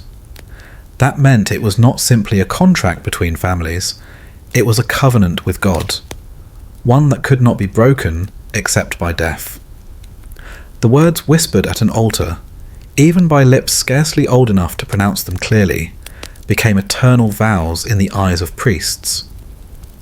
Once spoken, there was no retreat. A girl of 11 might murmur her yes under the watchful eyes of bishops, and that single word condemned her to a life she had no power to shape. The authority of the church gave legitimacy to the ambitions of families. Fathers and kings paraded their daughters to altars, knowing that once the vows were sealed, even whispers of objection would be silenced. Priests and popes rarely questioned the ages of the brides. Canon law spoke of consent, but consent was a pliable word, easily twisted to suit ambition. A nod, a silence, or even a gesture could be taken as agreement. And once declared, it was sacred, untouchable, unbreakable. The chains extended further. Divorce was forbidden, annulments rare and deeply political. For most, they were impossible. A girl bound in marriage was trapped. No matter how young, no matter how abused, no matter how endangered her life became. She belonged to her husband in the eyes of both man and God. Even if she fled, the church declared her still married. Her body, her future, her very existence had been surrendered, sanctified in ceremonies she was too young to comprehend. Priests preached that wives must submit, that their suffering was holy, that obedience was the path to salvation. Girls carried this burden with bowed heads, taught to believe that silence was virtue and endurance was godly if they died in childbirth. As so many did, sermons praised their sacrifice as if it were martyrdom. Their graves became silent testaments, not of injustice, but of piety. The church's blessing turned tragedy into sanctity, ensuring that the system endured without question. And yet, the very institution that demanded obedience also wielded marriage as a weapon of power. Popes brokered unions between kings, bishops approved matches between noble houses, and clerical courts settled disputes over dowries and inheritances. Each decision tied dynasties together, often at the cost of a child's body and soul. A girl was not merely a bride, she was a piece of the church's vast machinery, used to maintain influence over thrones and empires. There were moments when the contradictions bled through. The church spoke of purity, yet sanctified the marriage of children barely past infancy. It praised innocence, yet demanded those same innocents fulfill marital duties. It warned against sin, yet turned a blind eye to the suffering written in the blood and tears of brides. In its vast cathedrals, beneath the painted ceilings and golden chalices, the cries of children were drowned out by choirs singing hymns of holy union. And so, the chains tightened not only around individuals, but around entire societies. Laws rooted in canon decrees dictated when marriages could occur, who could marry whom, and how disputes could be settled. Families bent under these rules, using them to secure their ambitions while cloaking their actions in divine approval. A father arranging the marriage of his daughter at 12 did not see himself as cruel. He saw himself as righteous, guided by the church's sanction. To object would have been to question not only custom, but God himself. The imagery of these unions reveals the weight of those chains. Imagine a vast cathedral, its walls echoing with chants, its windows spilling coloured light across the stone floor.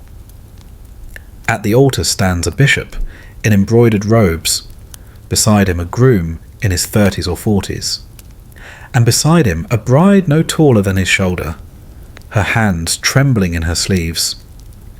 The vows are spoken, the rings exchanged, the kiss is demanded, and the bells ring out, their sound soaring above the city, announcing to the world that God has blessed this marriage. What no one says aloud is that God's blessing has become the excuse for a prison sentence. For those who faltered within these bonds, the church offered no solace. A girl too frightened to consummate her marriage was shamed, told her refusal was sin. A wife who resisted her husband was instructed to pray for strength, not for freedom. If she dared to speak out, her voice was drowned in scripture, her suffering reframed as holy endurance.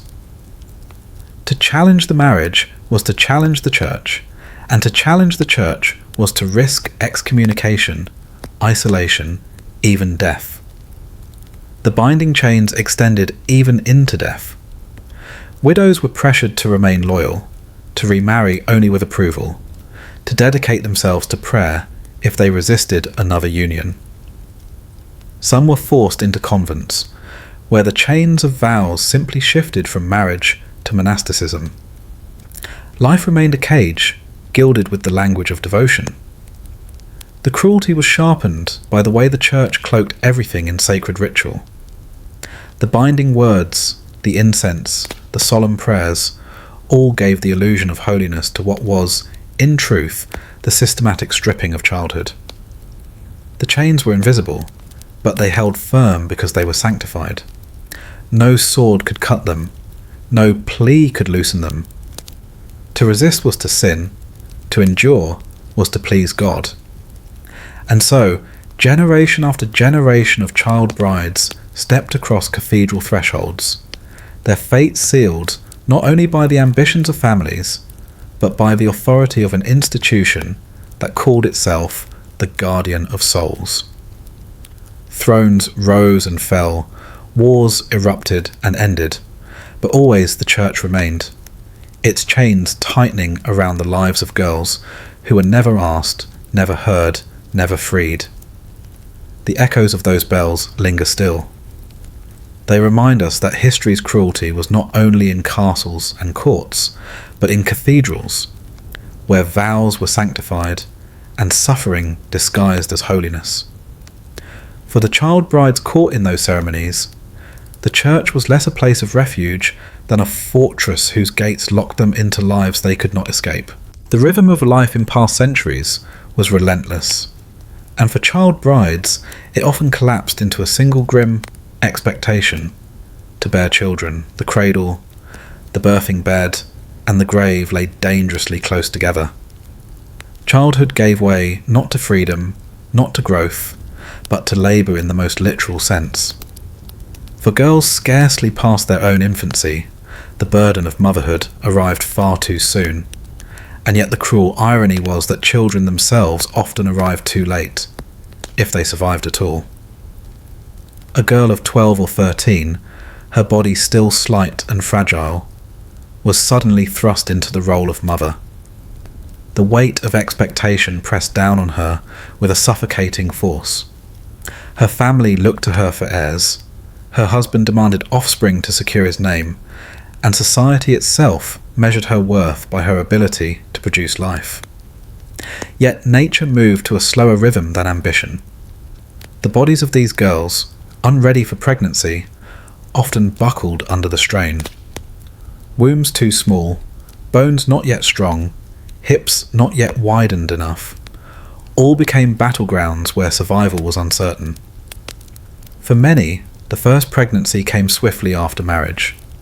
There was no time for a girl to adapt, no time for her to understand what awaited her.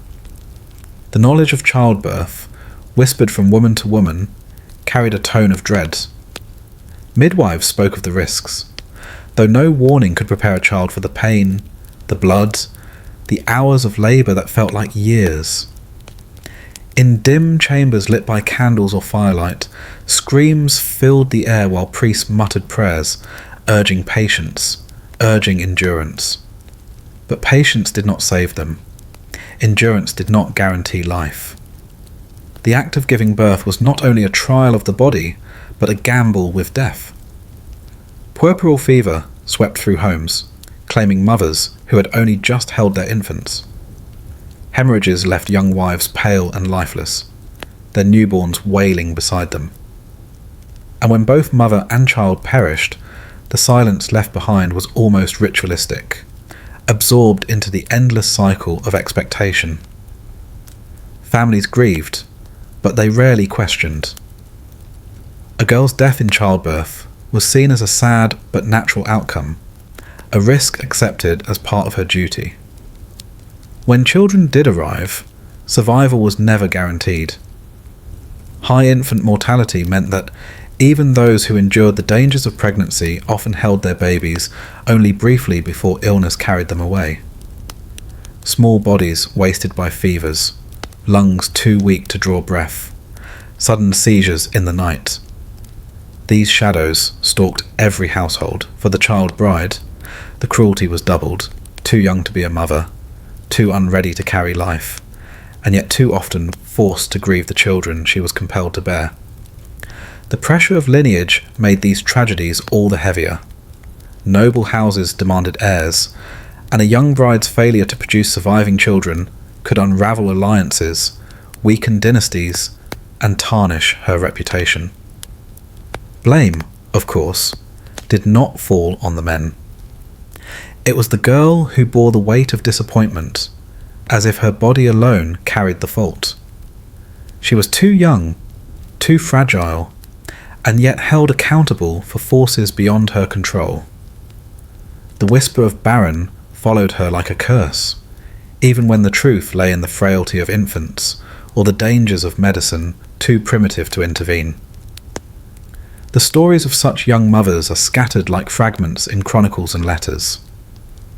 There are accounts of princesses married off at 12, forced into childbirth within a year, and dead by 14.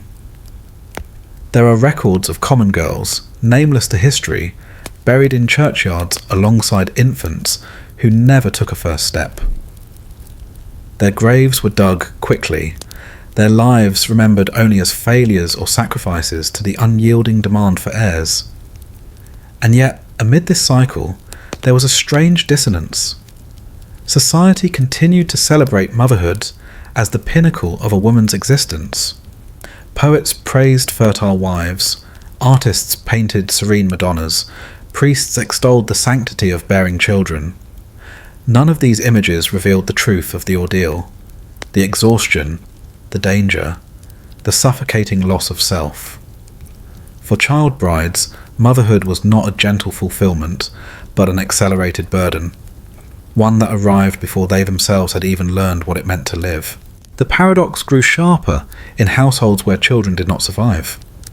A girl might endure pregnancy after pregnancy, her body weakening each time, only to watch her infants die. She was labelled a wife, a mother, a vessel of fertility, yet she often had no child to hold, no heir to secure her place. The cycle was relentless: conceive, suffer, lose, repeat. By the time her body was mature enough to carry life more safely, it was already scarred by the years of strain. Too soon a mother, too late a child herself, her life dissolved between the pages of expectation. The silence surrounding these experiences is haunting. Rarely did these young wives leave their own words behind. Their voices are absent from chronicles, overshadowed by the ambitions of fathers and husbands. What survives are the echoes, the records of deaths, the numbers of heirs, the brief mentions in marriage contracts. The reality of their suffering is hidden, but it lingers in the patterns. Girls who died at 15, children buried within weeks, dynasties scrambling to secure the next bride when one failed. Consider the cold halls of a noble household. A girl sits by a fire, her body still recovering from labour, her child already dead in the cradle. Around her, conversations continue about alliances, estates, wars. Her pain is unacknowledged, her grief invisible. She is told she must try again, that her duty remains unfulfilled. And so she does, again and again, until her body gives out or her life ends. In this cycle, her existence is consumed entirely by attempts to produce heirs, her childhood erased, her motherhood hollowed by loss. Even among the wealthy, where midwives and physicians were summoned, survival was precarious. Bloodletting, herbal concoctions, and prayers offered little protection. The young mothers often faced interventions that worsened rather than eased their suffering. For the poor, there was nothing but endurance and luck. The fields and streets carried their stories too, girls hidden beneath the statistics, their lives unrecorded except by the fading memory of those who buried them. And yet, despite the endless funerals and the quiet graves, the system persisted. Families continued to bind girls to men, continued to demand heirs, continued to place motherhood above survival. The cruelty was not only in the marriages themselves, but in the way society normalized the suffering that followed. Each lost girl was quickly replaced, each lost child soon overshadowed by another attempt. The machine of lineage, of inheritance, of ambition, ground on without pause. What remains when we look back at these lives is the chilling repetition of the same fate. Mothers too soon, children too late. Girls forced into womanhood before they were ready, infants buried before they could live, and a society that saw both as acceptable, even inevitable. The silence of their voices is deafening, but the traces they left, the records of their deaths, the empty spaces in family trees, the sorrow woven into lineages, speak with a quiet power. They remind us that behind the grandeur of courts and the sanctity of churches lay stories written in blood and grief. These were not isolated tragedies. They were the rule, the expected price of ambition. The cycle consumed generation after generation, leaving behind a history heavy with absence. And in the dim spaces between records, in the gaps where their words should have been, we can still imagine them. Young faces drawn with exhaustion, hands clutching at sheets, breaths fading as the weight of motherhood crushed them before they ever had the chance to grow. Stone has a way of preserving silence. In the great mausoleums of Europe, beneath abbeys and cathedrals, beneath the cold slabs of marble etched with dates and coats of arms, lie not only the powerful lords and kings who shaped nations, but also the young brides who vanished into the duties of dynasties. They rest side by side in family tombs, though the inscriptions often betray the truth. Men remembered for triumphs and campaigns. Women remembered only as wives, mothers or bearers of heirs. The young girls, married before their voices had ever truly deepened, were reduced to titles and numbers, their real stories hidden beneath the stone. The tombs whisper, but in riddles.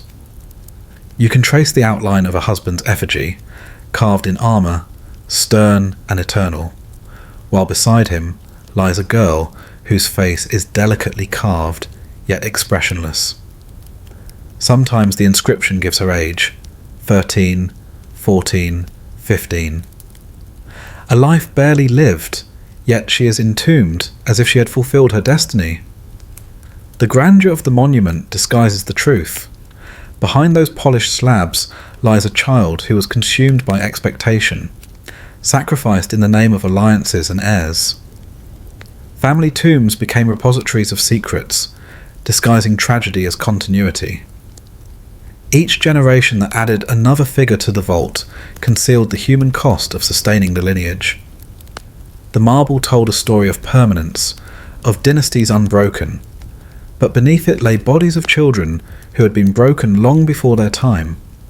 The repetition of names, Anne, Catherine, Isabella, makes them blend into one another, but if you look closely you see the pattern: short lives, early marriages, and death in childbirth. The tomb preserved the facade of honour, while beneath it the earth was heavy with wasted years. In noble households, when a child bride died, the family rarely lingered on grief.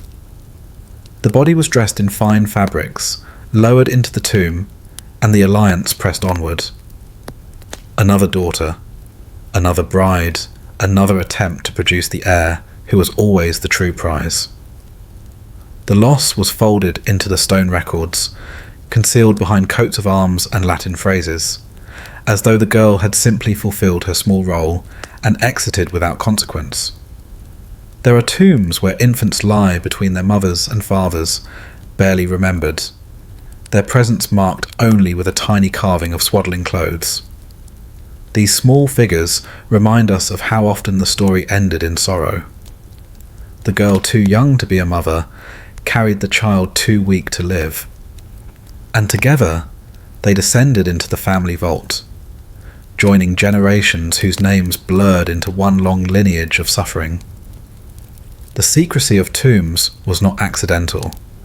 They were designed to mask reality, to turn lives of pain into symbols of legacy.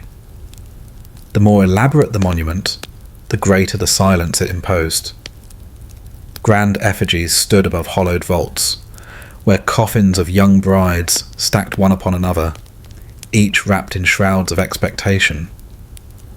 Visitors walking the cool stone aisles of cathedrals saw not grief, not fragility, but continuity. They saw dynasties that endured, never the young bodies that had been consumed to sustain them. In some cases, the very absence of names reveals more than inscriptions. Records show noble families burying daughters whose deaths were scarcely mentioned. Their marriages had been arranged, their pregnancies begun, their lives ended, and in the tomb, their presence was an afterthought. The lineage was concerned less with memory and more with the preservation of appearances. What mattered was that the vault remained full, the line unbroken, the facade of strength intact. The air in those tombs is thick with contradictions. They stand as monuments to permanence, yet they house the fragile remains of girls who barely knew permanence in life. They were too young to shape their own fates, yet their deaths were absorbed into the machinery of dynasties. Their names became little more than links in chains of bloodlines, their bodies hidden in chambers that were never meant to tell the truth. Imagine walking down into a crypt, torchlight flickering against damp stone walls. The carvings are proud, the words solemn, but what lingers is the quiet knowledge that behind those stones lies story after story of girls buried too soon. Their secrets remain unspoken, sealed in coffins, their silence a testimony to how thoroughly society erased them. Each vault is not only a resting place, but also a vault of forgotten sorrow, a place where truth was deliberately buried alongside the dead. It is in these tombs that the brutality of child marriage is perhaps most clearly revealed, not in open records or public chronicles, but in the absence of detail. The grandiose monuments tell us that something is being hidden. When you read of a bride who died in her 15th year, you know without being told what happened. The child did not die by chance. She died because she was forced into womanhood too soon, into pregnancies her body could not sustain. The tomb preserves her bones but buries her suffering. Even in the most ordinary churchyards, the pattern repeats. Small headstones for girls scarcely older than children stand beside larger ones for their husbands. Their names are shortened, their ages abbreviated, their stories compressed into a single line. The soil covers them quickly, but the silence above continues the work of forgetting. Generations later, only the faint outline of the stone remains, the memory of the girl gone, her life erased in service of families who scarcely spoke her name once she was gone. The cruelty lies not only in the loss, but in the way loss was folded into tradition. Families accepted the deaths of young brides as routine, just another toll paid at the altar of lineage. Their tombs, carefully maintained, served as evidence of continuity, not tragedy. The silence was intentional, a way of smoothing over the jagged truth that dynasties were built on the bodies of girls who were never allowed to grow old. And yet, when we look closer, the cracks in the silence appear. Some tombs contain inscriptions that speak of beloved daughters, hinting at grief too sharp to disguise. Some show images of girls with unlined faces, carved as though frozen in childhood, reminding us that their lives were indeed cut short. The very effort to immortalize them, even in such limited ways, betrays the sorrow that lingered, despite attempts to mask it. In the endless corridors of these family vaults, the repetition becomes overwhelming. One name after another, one life after another, all sacrificed to the same purpose. Each tomb is a chapter of the same story. Children turned into brides, brides turned into mothers too soon, and mothers turned into the dead before they had ever known what it meant to live. The tombs preserve not just bodies, but patterns, patterns that tell us more than words ever could. And so, the secrets of these family tombs are not secrets at all, if we are willing to see them. They are carved into the stones, whispered in the ages of the dead, visible in the small coffins placed beside larger ones. They speak not of glory, but of fragility, not of permanence, but of the cost of preserving names and legacies. The tombs may have been built to honour dynasties, but they inadvertently reveal the truth. The history of child brides is buried here, in silence, in stone, in the weight of the earth above them. The silence of the tombs is deceptive, but once heard, it cannot be unheard. Each slab of marble, each inscription of Latin phrases, is a veil that barely conceals the suffering beneath. These secrets remain in the cold, sealed chambers, but they are not lost. They are waiting, heavy and patient, to remind us that beneath the grandeur of dynasties lay generations of children consumed by their duty to families who valued bloodlines more than life. Change rarely arrives with a thunderclap. More often, it seeps in quietly, subtly shifting the foundations beneath customs that had once seemed unshakable. The practice of child marriage, long woven into the structure of dynasties, estates, and communities, did not disappear overnight. Its retreat was gradual, influenced by developments that moved with the patient rhythm of time. The first signs of change were subtle, whispered in private conversations, or hinted at in careful observation. Some doctors, clergy, and even parents began to question the wisdom of marrying young girls, recognizing that their bodies and minds were not fully ready for the responsibilities imposed upon them. Over the years, families began to notice patterns: illness, difficulties in childbirth, and the challenges of raising a household too early, all of which prompted reflection. Slowly, doubt crept into the once unquestioned tradition. Economic shifts also played a role. As trade expanded and wealth became less tied solely to land, families found that they could secure their futures without binding daughters into marriages at the earliest possible age. Merchant families, relying on contracts and commerce rather than lineage alone, created opportunities for daughters to grow and contribute in ways other than marital alliances.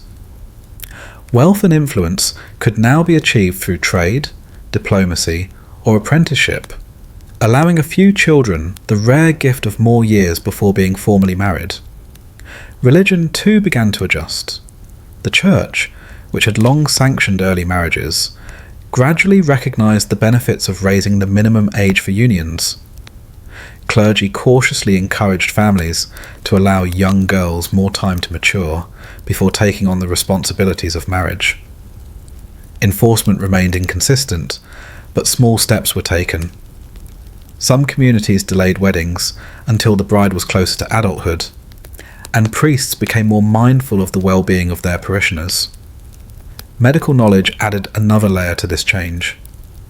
Midwives and physicians observed that very young brides often struggled to manage household and family responsibilities, and that the overall health of both mother and child could be compromised.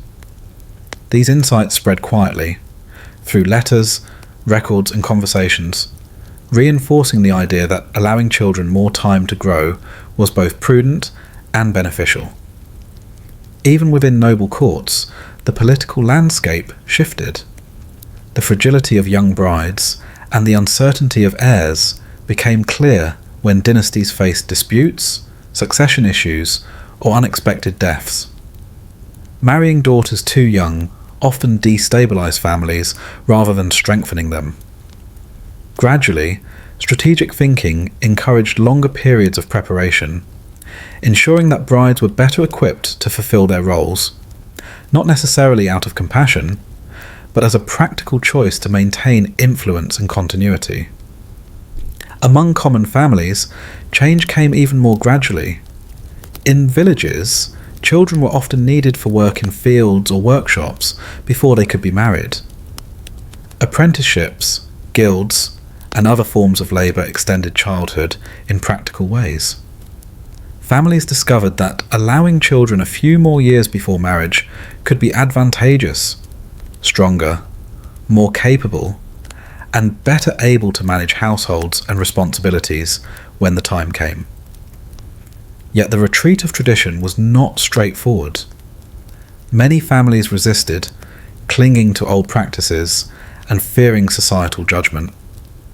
The idea of a late marriage still carried stigma in some communities. Even as laws and customs evolved, social pressure remained, and families navigated a delicate balance between tradition and emerging norms. With each generation, however, the practice lost momentum. What had once been unquestioned began to seem outdated. Writers, scholars, and preachers began to question the wisdom of very early marriages, portraying child brides not as dutiful figures, but as vulnerable children needing protection. Culture slowly began to shift, reshaping how communities understood the value of childhood and the importance of nurturing young lives before binding them to adult responsibilities. By the time Enlightenment ideas spread across Europe, the concept of childhood had been reimagined. Philosophers and social thinkers argued that children should be educated, cared for, and allowed time to grow before assuming adult duties. These ideas filtered gradually into both law and custom, raising the age of marriage and protecting children from premature responsibilities. Still, progress was uneven.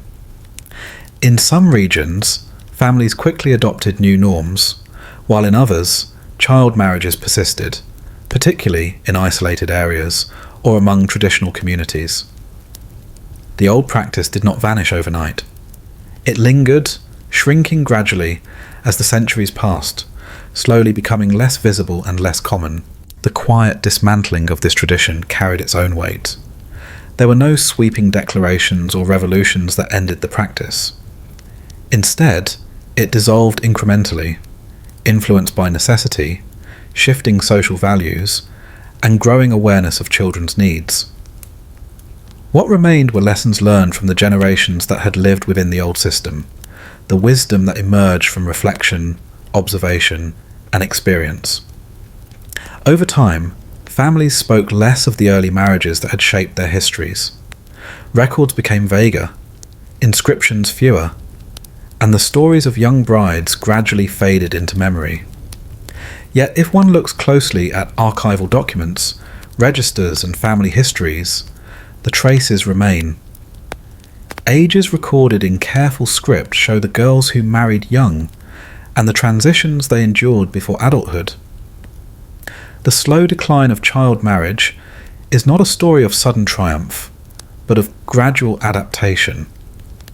Families did not suddenly grow compassionate. They adjusted to a world that no longer rewarded the practice as it once had.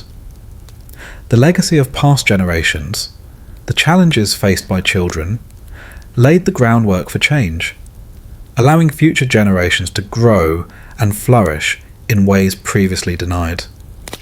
The tradition faded quietly, not through dramatic action, but through the patient unfolding of time.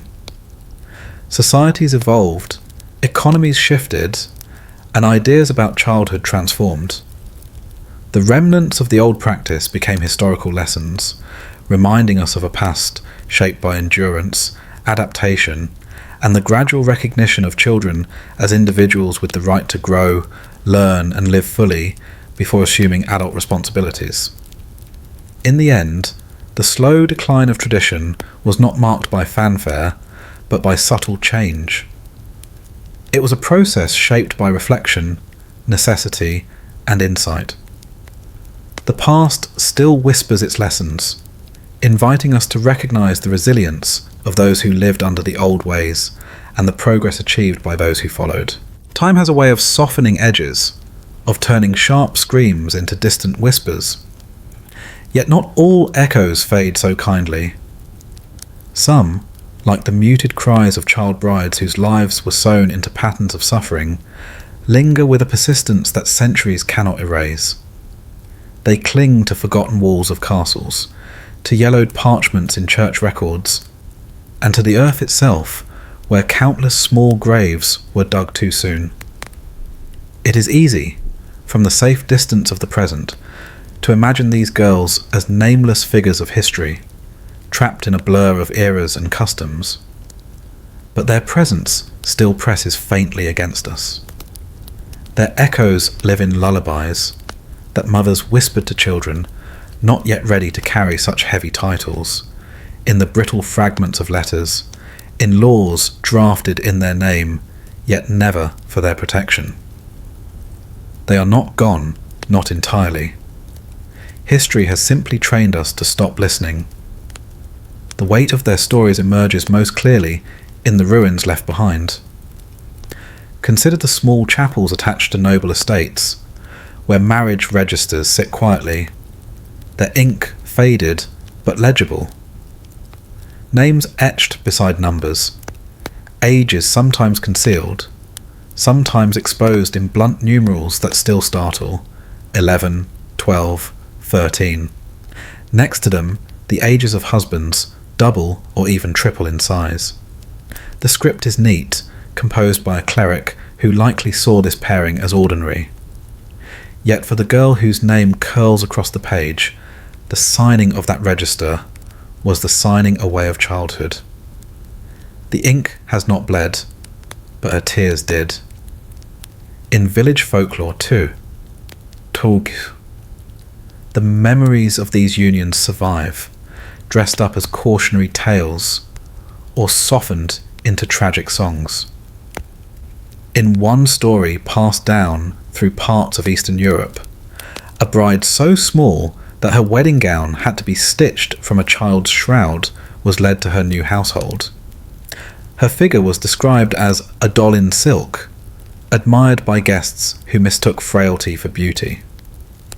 The tale ends with silence, her voice vanishing into illness within months of the ceremony. Though no official document marked her grief, the villagers remembered enough to carry her story like a warning. Centuries later, it still surfaces, as though the community could not quite let her go. Such echoes haunt more than memory. They live in the institutions that were built upon these unions. Dynasties themselves were shaped by the fragile lives of girls. Wars were sparked because a child bride's body could not produce an heir. Alliances collapsed when a girl died before reaching maturity. Entire lineages shifted course because of decisions forced upon someone barely old enough to read her own name. Even when the girl herself vanished, the consequences of her absence rippled outward, unsettling kingdoms and altering the map of Europe. The world, unknowingly, was balanced upon the fragile shoulders of children who never had the strength to bear it. Walk into the crypts beneath ancient cathedrals, and the echoes become almost unbearable. Marble effigies lie atop tombs, depicting noble couples resting together in eternal stone. The faces of the men are stern, carved with detail to preserve their likeness for centuries. The women's faces are delicate, almost childlike, frozen in an idealized youth. Look closely, and one realizes why. Many of these women never lived long enough to age. The sculptors immortalized them as they were at death, young, fragile, unfinished. Beneath the cold slabs rest bones that tell their own quiet truth. Pelvises too small, spines underdeveloped, skeletons that still carried the proportions of adolescence. Even in death, the evidence of their stolen years lingers, whispering against the silence of the stone. These whispers are not confined to Europe alone. Across cultures, from South Asia to the Middle East, similar patterns emerge, each echoing with a cultural justification that attempted to cloak cruelty in the fabric of tradition. A girl might be called the honour of the family, her marriage arranged not for her happiness, but for her father's alliances or her clan's survival.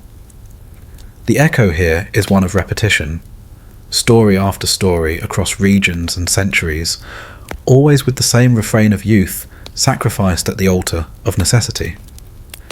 Even when motives differed, political gain, religious piety, economic survival, the result was hauntingly alike. Childhood surrendered, futures extinguished, lives recorded only as appendices to the names of men. What makes these echoes so haunting is their refusal to remain in the past.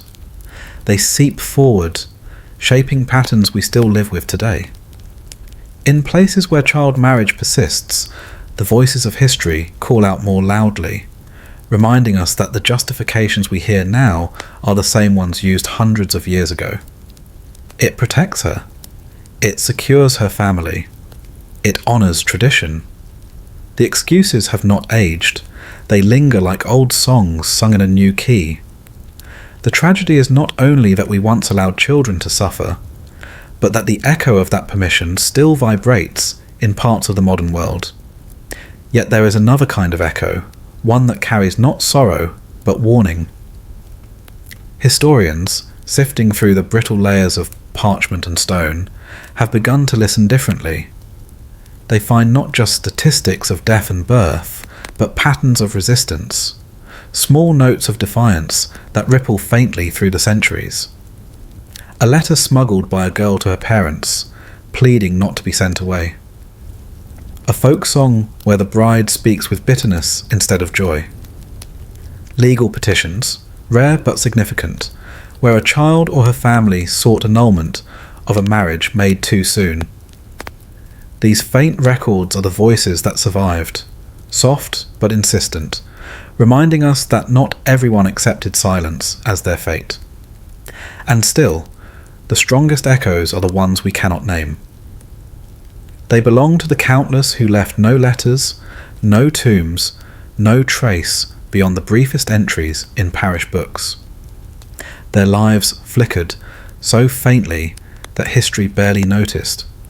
Yet absence itself is a presence. Each gap in the record is a shadow, each missing story a weight upon the collective past. They are the invisible chorus that hums beneath every account, ensuring that even when forgotten, they are not entirely gone. The haunting nature of these echoes lies not only in the suffering, but in the endurance of the memory itself. It is as though history refuses to allow us to move forward without carrying the sound of their footsteps. Even as empires fell, as traditions declined, as laws shifted and societies modernized, the faint hum of their stories clung to the foundations of what came after.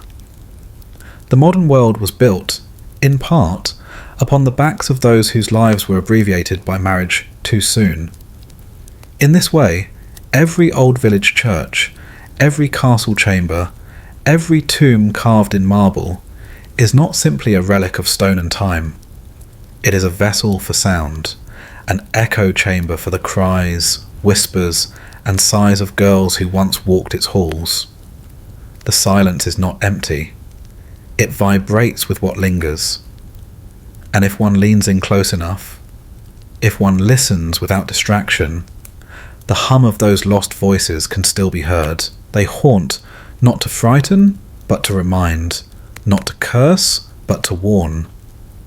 Their echoes demand acknowledgement, not pity.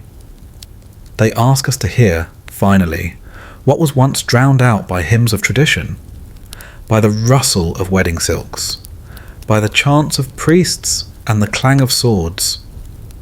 To hear is to accept responsibility, that history is not simply behind us, but beneath us, always. And so, the story carries on in the quiet rhythm of memory, each echo folding into the next.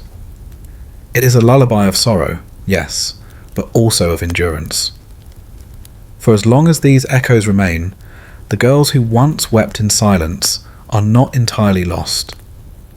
Their presence stretches across centuries, reminding us that even when the world insisted upon their invisibility, history itself refused to let them vanish completely.